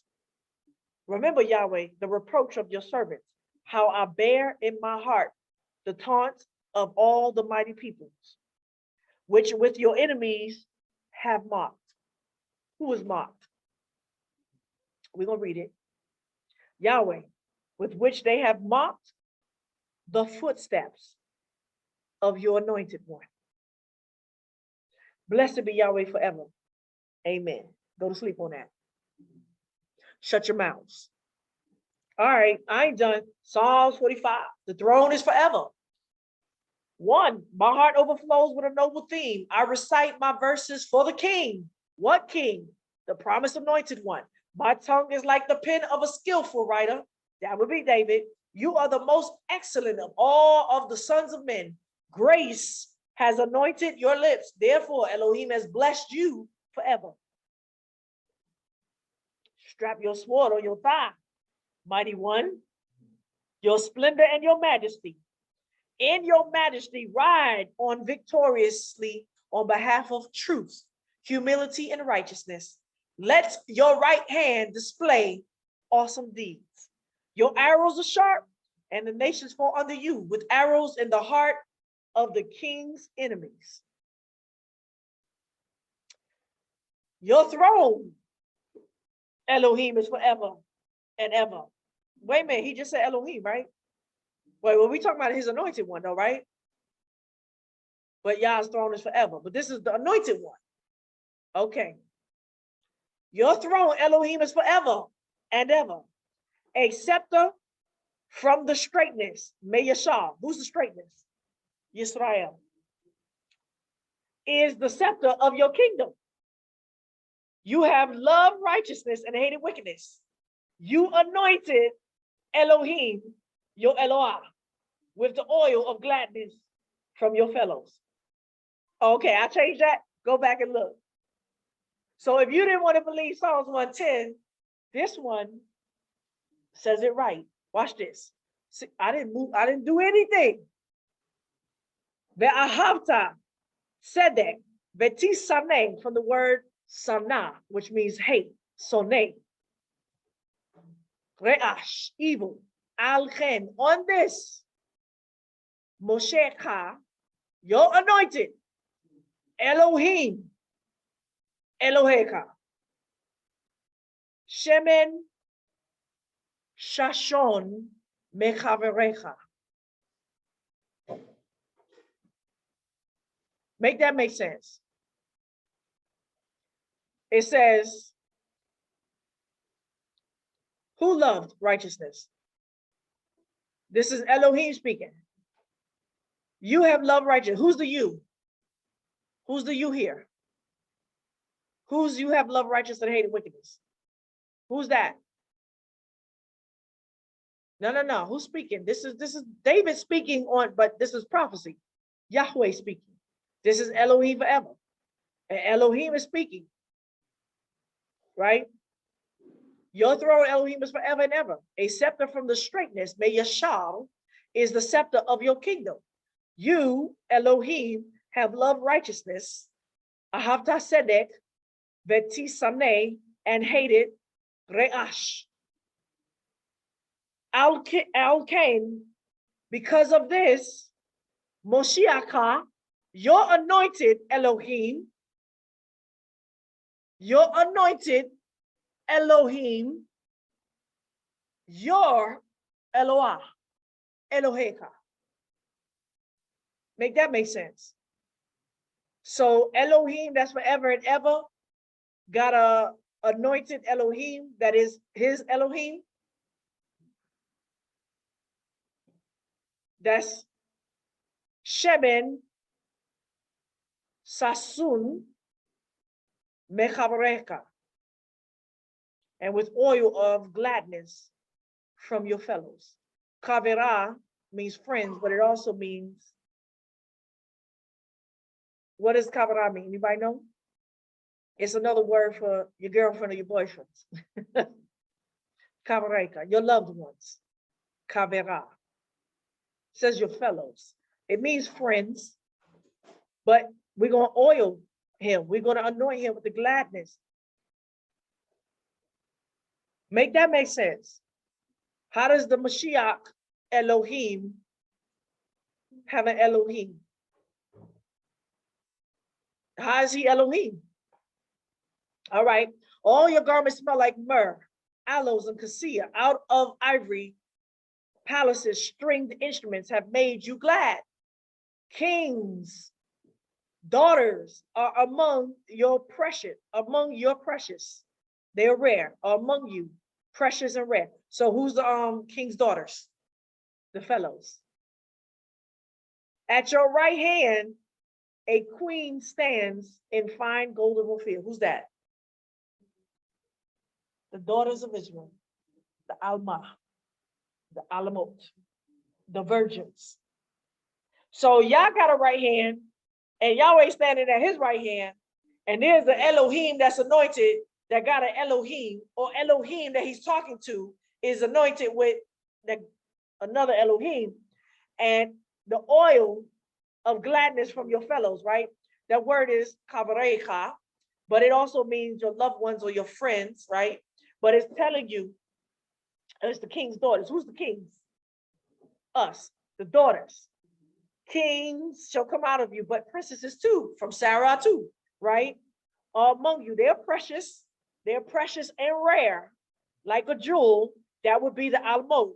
At your right hand, at his other right hand, queens, a queen, not who's a queen, who's the queen, stands in fine gold and field. Come on now, make it make sense. You say I'm doing too much Hebrew twisted and topsy-turvy? Well, read it. Read who's speaking. I'm gonna read it again. At 6. Who's speaking? Your throne, Elohim. Who's David talking to? His Elohim. Your throne, Elohim, is forever and ever. A scepter from the righteousness, Mayashah, is the scepter of your kingdom. Whose kingdom? Elohim's kingdom. You, who is you? Elohim, have loved righteousness and hated wickedness. You anointed Elohim, your Eloah, with the oil of gladness from your fellows. Psalms of Solomon. And your name is as precious oil. Therefore, do the what? Almot, love thee. The virgins love thee. They're going to be your queens or your queen. One queen. He said daughters, but who are the daughters that are rare? The 7 assemblies. And when we come together and he brings us back into one assembly gathered, we will be one bride. For who? The bridegroom. All right, make it make sense? Okay. Are people called by my name? Are we called Yahweh? We say we Yahweh's people, but to be called, what's the name we claim? Yisrael. 2 Chronicles 7. And Yahweh appeared to Solomon by night and said to him, I have heard your prayer and have chosen this place to myself for a house of sacrifice. If I shut up the sky so that there is no rain, or if I command the locusts to devour the land, or if I send pestilence among my people, if my people who are called by my name, that would be Israel. So that means that the name of their Yahweh is also Israel, shall humble. That would be the one that Jacob wrestled with. That was the face of Yah. Shall humble themselves and pray and seek my face. Well, what face would that be? The one that Jacob wrestled with. And turn from their wicked ways, then I will hear from heaven and I will forgive their sins. And I will heal their land. Now my eyes shall be open and my ears attentive to the prayer that is made in this place. Isaiah 4, the remnant of Zion. What woman, what queen for the king? 7 women shall hold strong, take hold of one man in that day. What are the 7 women? The 7 assemblies that Yahushua what? Put a candle on and a light and his spirit on when he came, the Moshiach. Saying, we will eat our own bread. What does it mean to eat? What's the bread? The word of Yah, meaning we'll decide of ourselves, not by force, to eat the word of Yah. And we will wear our own clothes. What does it mean to wear your own garment? We will decide of our own will, not by force, to put on the garment of righteousness, the bride, the wedding dress. Only we be called by your name. That's Israel, right? Take away our reproach. And the reproach is that we are the bride that has not birthed salvation. And that day, Yahweh's branch, why are we talking about his branch? Because that's the one that we got to take hold of. The branch will be beautiful when we do what? Take hold of him, eat the bread willingly, and put on the garments and be called by his name to take away our purge. We're going to birth salvation. In that day, Yahweh's branch will be beautiful and glorious. In that day, when we do this, when we, the 7 assemblies, decide to do it, free will, the branch, the root of David, the Mashiach, in that day, then he will be beautiful and glorious. And the fruit of the land will be beauty and glory of the survivors of Israel. Look up and see the glory shine on you as the Shachar, the dawn, as the new day. It will happen that he who is left in Sion and he who remains in Jerusalem shall be called holy, even everyone who is written among the living in Jerusalem. When Yahweh shall have washed away the filth of the daughters of Zion are what? The 7 assemblies, and shall have purged the blood of Jerusalem from its midst by the spirit of justice or judgment, and by the spirit of burning. We're going through the fire, measure. There's a measurement line. Yahweh will create bara over the whole habitation of Mount Zion and over her assemblies, that is the women, a cloud of smoke by day and the shining of flame of fire by night. That's the face of Yah that we want to do what? Turn back to us. For over all the glory will be a canopy. There will be a pavilion for the shade in the day, a sukkah, a covering in the daytime from the heat, and a refuge for the shelter from the storm and from the rain. Isaiah 14:1. For Yahweh will have compassion on Jacob and will yet again choose Israel and set them in their own land. Israel is not chosen. We're not Israel until we do what? Walk like Yisrael and stop striving. Walk straight. The foreigner will join himself with them, and they will unite with the house of Jacob. The peoples will take them and bring them to their places. What peoples? We will take them, who? The foreigner, and bring them to their places. Why? The house of Israel will possess them. You know, they switch that around and they taking us to, no, it's we taking them to their places, meaning they will have an inheritance in our land, right? Possess them in Yahweh's land for servants and for handmaids. That's a good thing. It's not slavery. They will take as captives those who captives they were, and they will rule over their oppressors. Psalm 72. Give the king your justice. And 1, Elohim, your judgments are for the king. Give your righteousness for your son, the king. Okay. Who's the son? All right. He will judge your people with righteousness and your poor with justice. The mountains will bring prosperity to the people. The hills bring the fruit of righteousness. So the fruit and the land, milk and honey and all of that is righteousness. He will judge the poor of the people. He will save the children of the needy and will break the oppressor in pieces. They shall fear you while the sun endures, and as long as the new moon throughout all generations. He will come down like the rain on the mown grass, and as showers that water the earth. Who will come? Yahushua. In his days, the righteous shall flourish, and abundance of peace until the moon is no more. He shall have dominion also from sea to sea, from the river to the ends of the earth. Those who dwell in the wilderness will bow before him. His enemies shall lick the dust. The kings of Tarshish and the islands will bring tribute. The kings of Sheba and Seba shall offer gifts. We know this is the last prophecy in the book. Look up and see the glory rise upon you like the new day.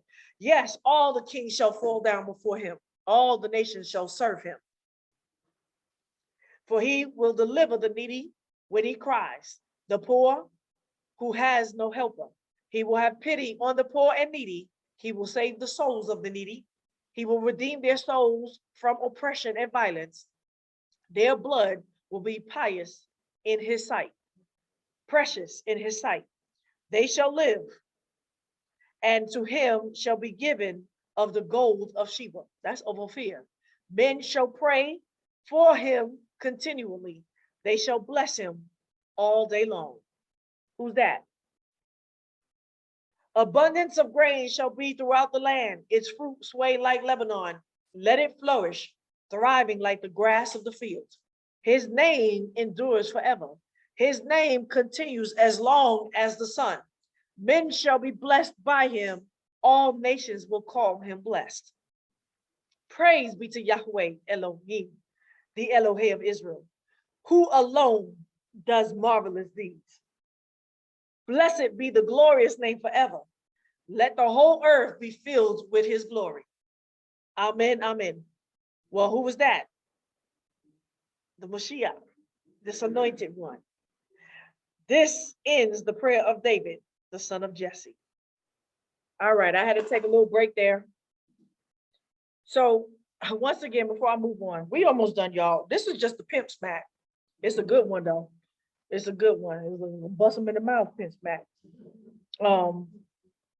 Once again, I'm coming as arrogant as the most arrogant of the arrogant. There's 1,000 scriptures without touching the Old Testament that explains itself. I mean, the New Testament. There is 1,000 scriptures that they refuse to read. And one of the things about reading midrashing is all you are reading is the presumed interpretation that they understood, reading the same words we read, and probably they have more of it, right? But with that being said, we don't go to that. We go to prophets. We go to the prophet, let the word answer the word.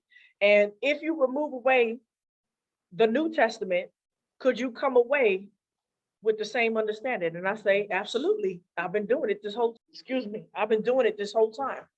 I haven't yet, even though we all already know here the answer, the midrash from the believers of Messiah versus your midrash of the non-believers. Your stuff don't make sense.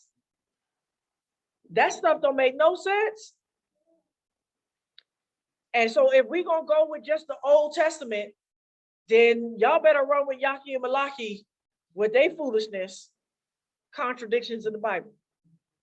But I say again, there is no contradiction in this word. Man has definitely touched it to try to mess it up, but Yah is perfect. And I would never follow a man that says, I don't know. Girl, you ain't ready to chew like that yet.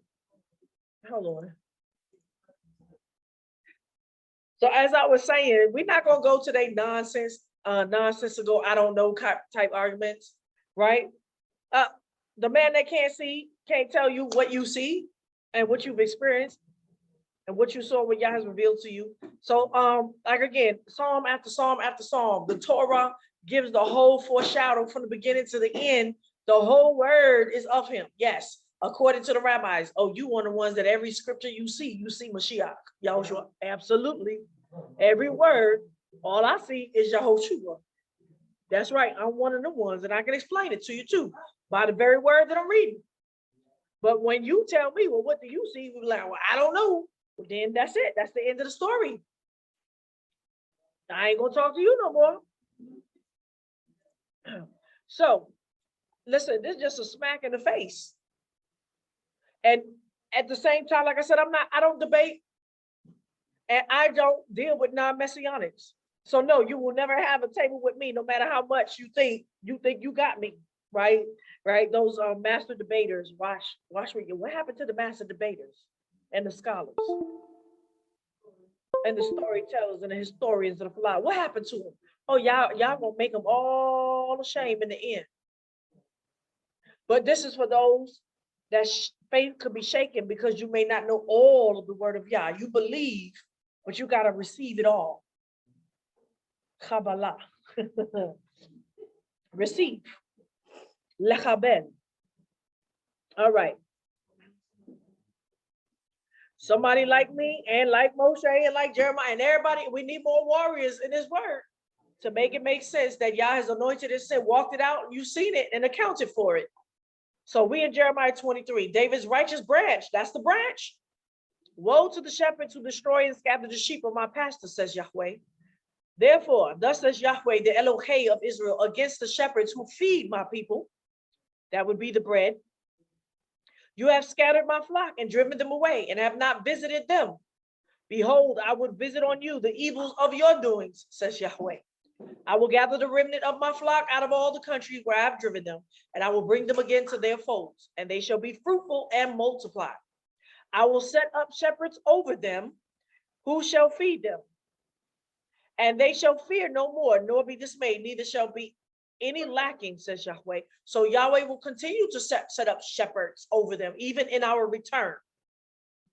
Behold, the days come, saith Yahweh, that I will raise to David a righteous branch, and he shall reign as king and deal wisely and shall execute justice and righteousness in the land. In his days, Judah shall be saved and Israel shall dwell safely. Well, what is his days? Well, it couldn't be the days that you shorten, because his days is supposed to be forever. So obviously, if there is a day that you shorten this righteous branch days, there must be another day that he's coming. In his days, Judah shall be saved and Israel shall dwell safely. And this is his name. Who are we talking about? By which he shall be called Yahweh Sitkenu. Yahweh is our righteousness. What? Wait, the righteous branch of David is called Yahweh, our righteousness? The righteousness that's going to be exalted and be the glory and the hand and the power and the might and the one and the anointed and the Elohim of your Elohim that had mercy forever, but yet we cut off and was coming back, would never be cut off.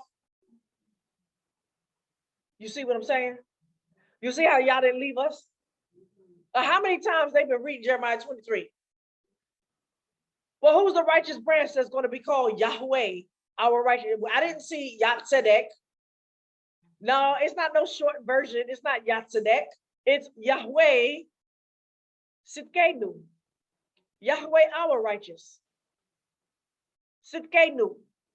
That's one of his attributes. That's not Kabbalah. That's the word of Yah. This branch is going to be called Yahweh, our righteousness. Explain that to me. Y'all better get off that fence. Y'all bleeding. That hurt. Sorry.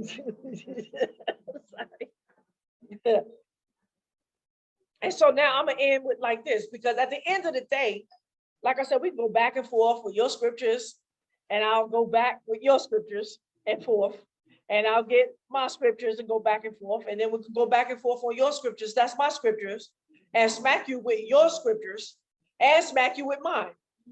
We can do that all day, but at the end of the day, this is a matter of what? Faith, which is truth, and munah, and amen. This is a matter of faith.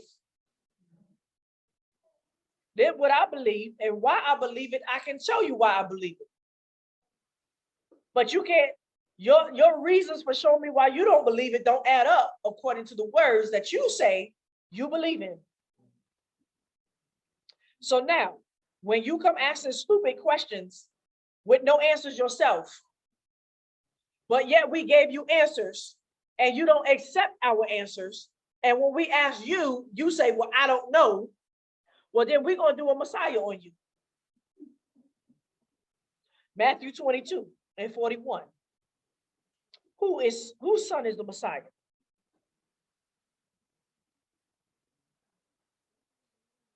Now, while the Pharisees were gathered together, that be all you scholars, Torah teachers, experts, philosophers, Hebrew readers, YHWH asked them a question. And that's how you got to do this one. You ask them who that is. Say, what do you think of the Messiah? That's what they all trying to show you, right? All the prophecies of the Messiah. No, what you think about him? I see what it say. What you think? That's saying. What that look like? And whose son is he? Why would that question come up? Because I just read how many prophecies that says he's the son of Yahweh. He's the son of Yahweh. He's the firstborn of Yahweh. He's the son of Yahweh. I'm his father. He's my son. YHWH asked them a question saying, what do you think of the Messiah? And whose son is he? They said to him, of David. We read that. And he said to them, how then does David, in the spirit, he was in the spirit, call him Yahweh, saying, Yahweh said to my Yah, Elohim, sit on my right hand. So I got to ask you the same question. Why we got something written over 2,000 years ago saying that it didn't say Adonai, and it said, so why did Yahweh say to my Elohim, sit on my right hand until I make your enemies a footstool for your feet? How could Yah say that if he's just the son of David? How could Yah call this person my Yah, my Elohim, if he's the son of David? If then David calls him Yahweh, okay, Elohim, how is he his son then? No one was able to answer him a word. Neither did any man dare ask him any more question from that day forward. Now, Israel is more stubborn, slick, and deceitful than even they were of that day. They had the text and they knew what it said, so they couldn't question him. So obviously, if they go debate this today, what are they debating? A lying text. That's what I'm saying. You can't debate liars. That's why we don't debate them, because they're debating with lies and misinformation. Don't tell me that text said Adonai and it was this question we called masters like Sarah said to Abraham. No. There's no way he can ask them this question and shut their mouths. The testimony is true. So that's what I'm gonna say. Okay.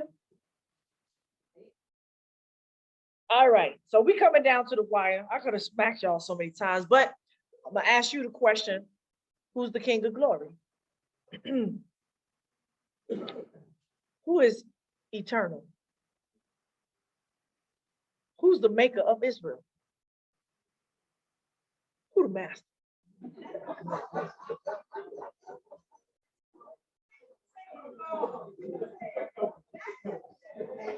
Y'all, I'm trying to hold myself. I got so much stuff like, don't say it.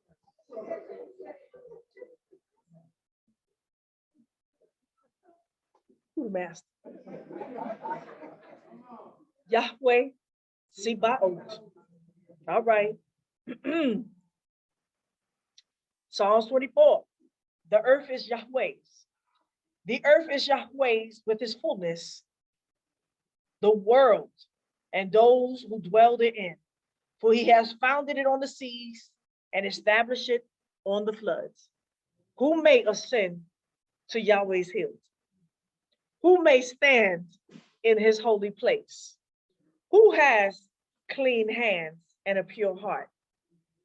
Who has not lifted up his soul to falsehood and has not sworn deceitfully?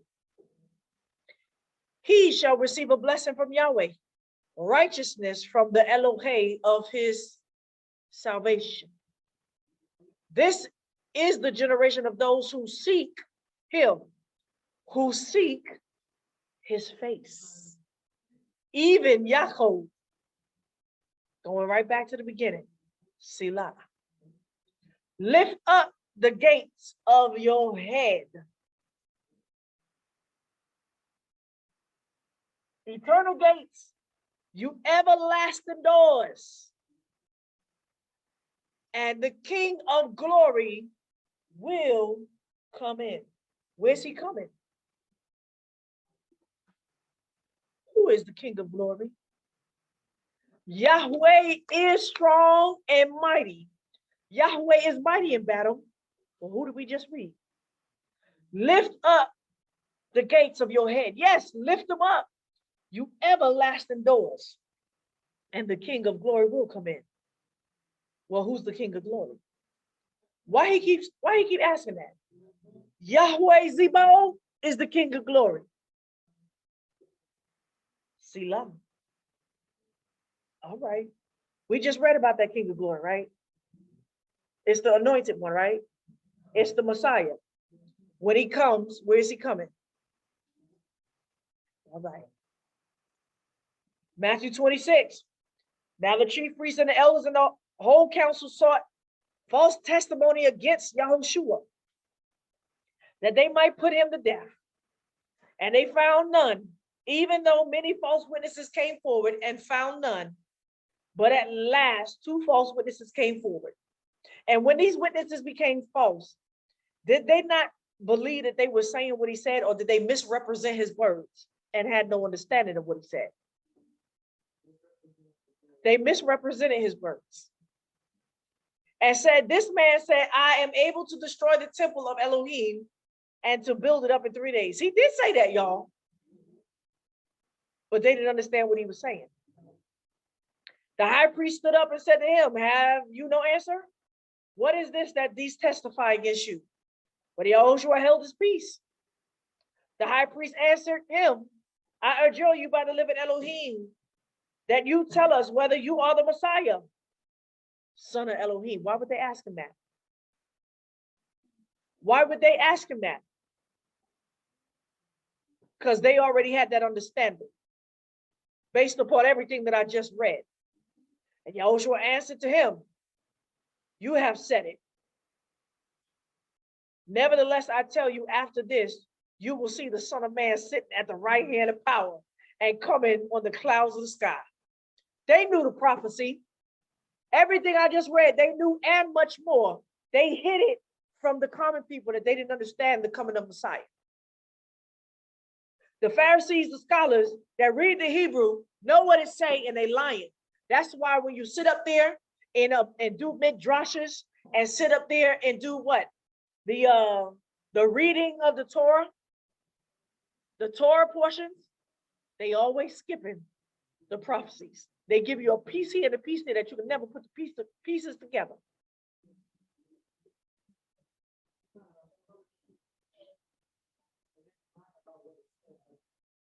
Saying, yes.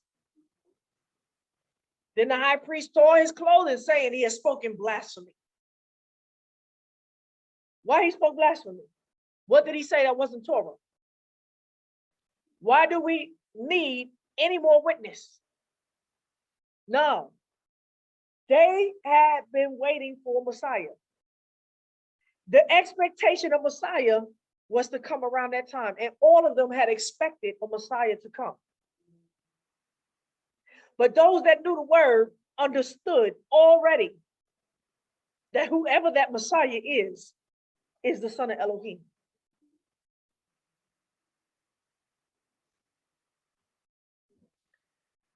They spit in his face. Then the high priest tore his clothing, saying he has spoken blasphemy. Why do we need any more witness? Behold, now you have heard his blasphemy. What do you think? And they answered, he is worthy of death. Then they spit on his face and beat him with their fists, and some slapped him, saying, prophesy to us, Messiah. Who hit you? But y'all got busted in the mouth. I'm gonna smack y'all in the face with his word. Now when y'all smack him, I'm gonna smack you in the face, bust them in the mouth with the word. You're gonna shut their mouths. I just read it. Y'all gonna kill the King of Glory. Proverbs 30. The words of our God, Agur, the son of Jakeh, the oracle, the man says to Ithiel and Uchal, surely I'm most ignorant. Okay, I'm gonna read it to all you non-messianics and you so-called messianic camps that says Joseph is the daddy, and you messianic camps that say you believe in the Messiah, but he's not Elohim. Surely you are the most ignorant, stupid men that ever walked the face of this earth. Y'all don't like my words? I'm reading. And you don't have the understanding of a human being, of a man. You have not learned any wisdom. Neither have you the knowledge of the Holy One. Who has ascended into the heaven or descended? Who has gathered the wind in his fist? Who has bound the waters in his garment? Who has established all the ends of the earth? What is his name? And what is his son's name? If you know it. Was that the end? Oh. Dang it. That's the end. Y'all, that's the end. Y'all want some more? Show enough. Hold on. So let me end like this.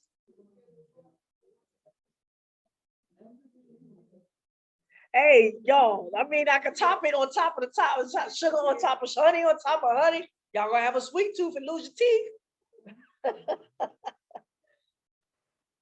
All right. So I'm gonna end like this. Who is Yisrael? The one, he who walks straight with the power. My firstborn son. And Jacob wrestled with that angel. The face of Yah. Who that is? Selah. Shalom. Shalom to all of you. I hope this edified you. We try to make it entertaining. Y'all, we could do this all day long, but I'll be darn near rewriting and reading to you the whole Bible. Some of you, you just got to not study to show yourself approved, but know the word. You have it. They may not be perfect, but it's enough in there to get you to be like, wait a minute. Somebody lied. That's what I got to say, Israel, till the next time. I hope you enjoy this. I don't know what I'm going to call this series. I might call them Bust Them in the Mouth series. Bust them in the mouth, right? Right. Proving Yahushua, right? And I'm going to end it on that note. Hallelujah. Yah is good. He's great. And I thank him for his word his truthful word, that even in the darkness, we see the light. No man can tamper with this book at the end of the day. And that those that are truly called by his spirit don't know his voice when we see it. I say again that all those that say that they believe in Messiah and don't understand that he is the son of Yahweh, and don't understand that he is Elohim, your maker and your creator, your priest, your king of kings, and your prophet from eternal to eternity, your immortal life, that you deny him, one, by your works, because y'all don't want to do what he said and y'all don't want to walk how he lived, and two, you deny him by the testimony. Woe to you. You'd be better to jump on the side of the non-messianics, but I know that's who you really are. You're anti-messiahs, trying to deceive the very elect. And you've been sent to lie on him and smack him in the mouth. But you're going to get busted in the mouth too. And those of you who are non-messianic, I don't give a hoot about you. No. Don't have nothing to say to you that claim that you've studied. You're liars. And the truth ain't in you. And what is the chaff to wheat? Why do I don't have to have one conversation with your lying behinds. You're going to get it too. Bust them in the mouth. You got two jaws. Selah.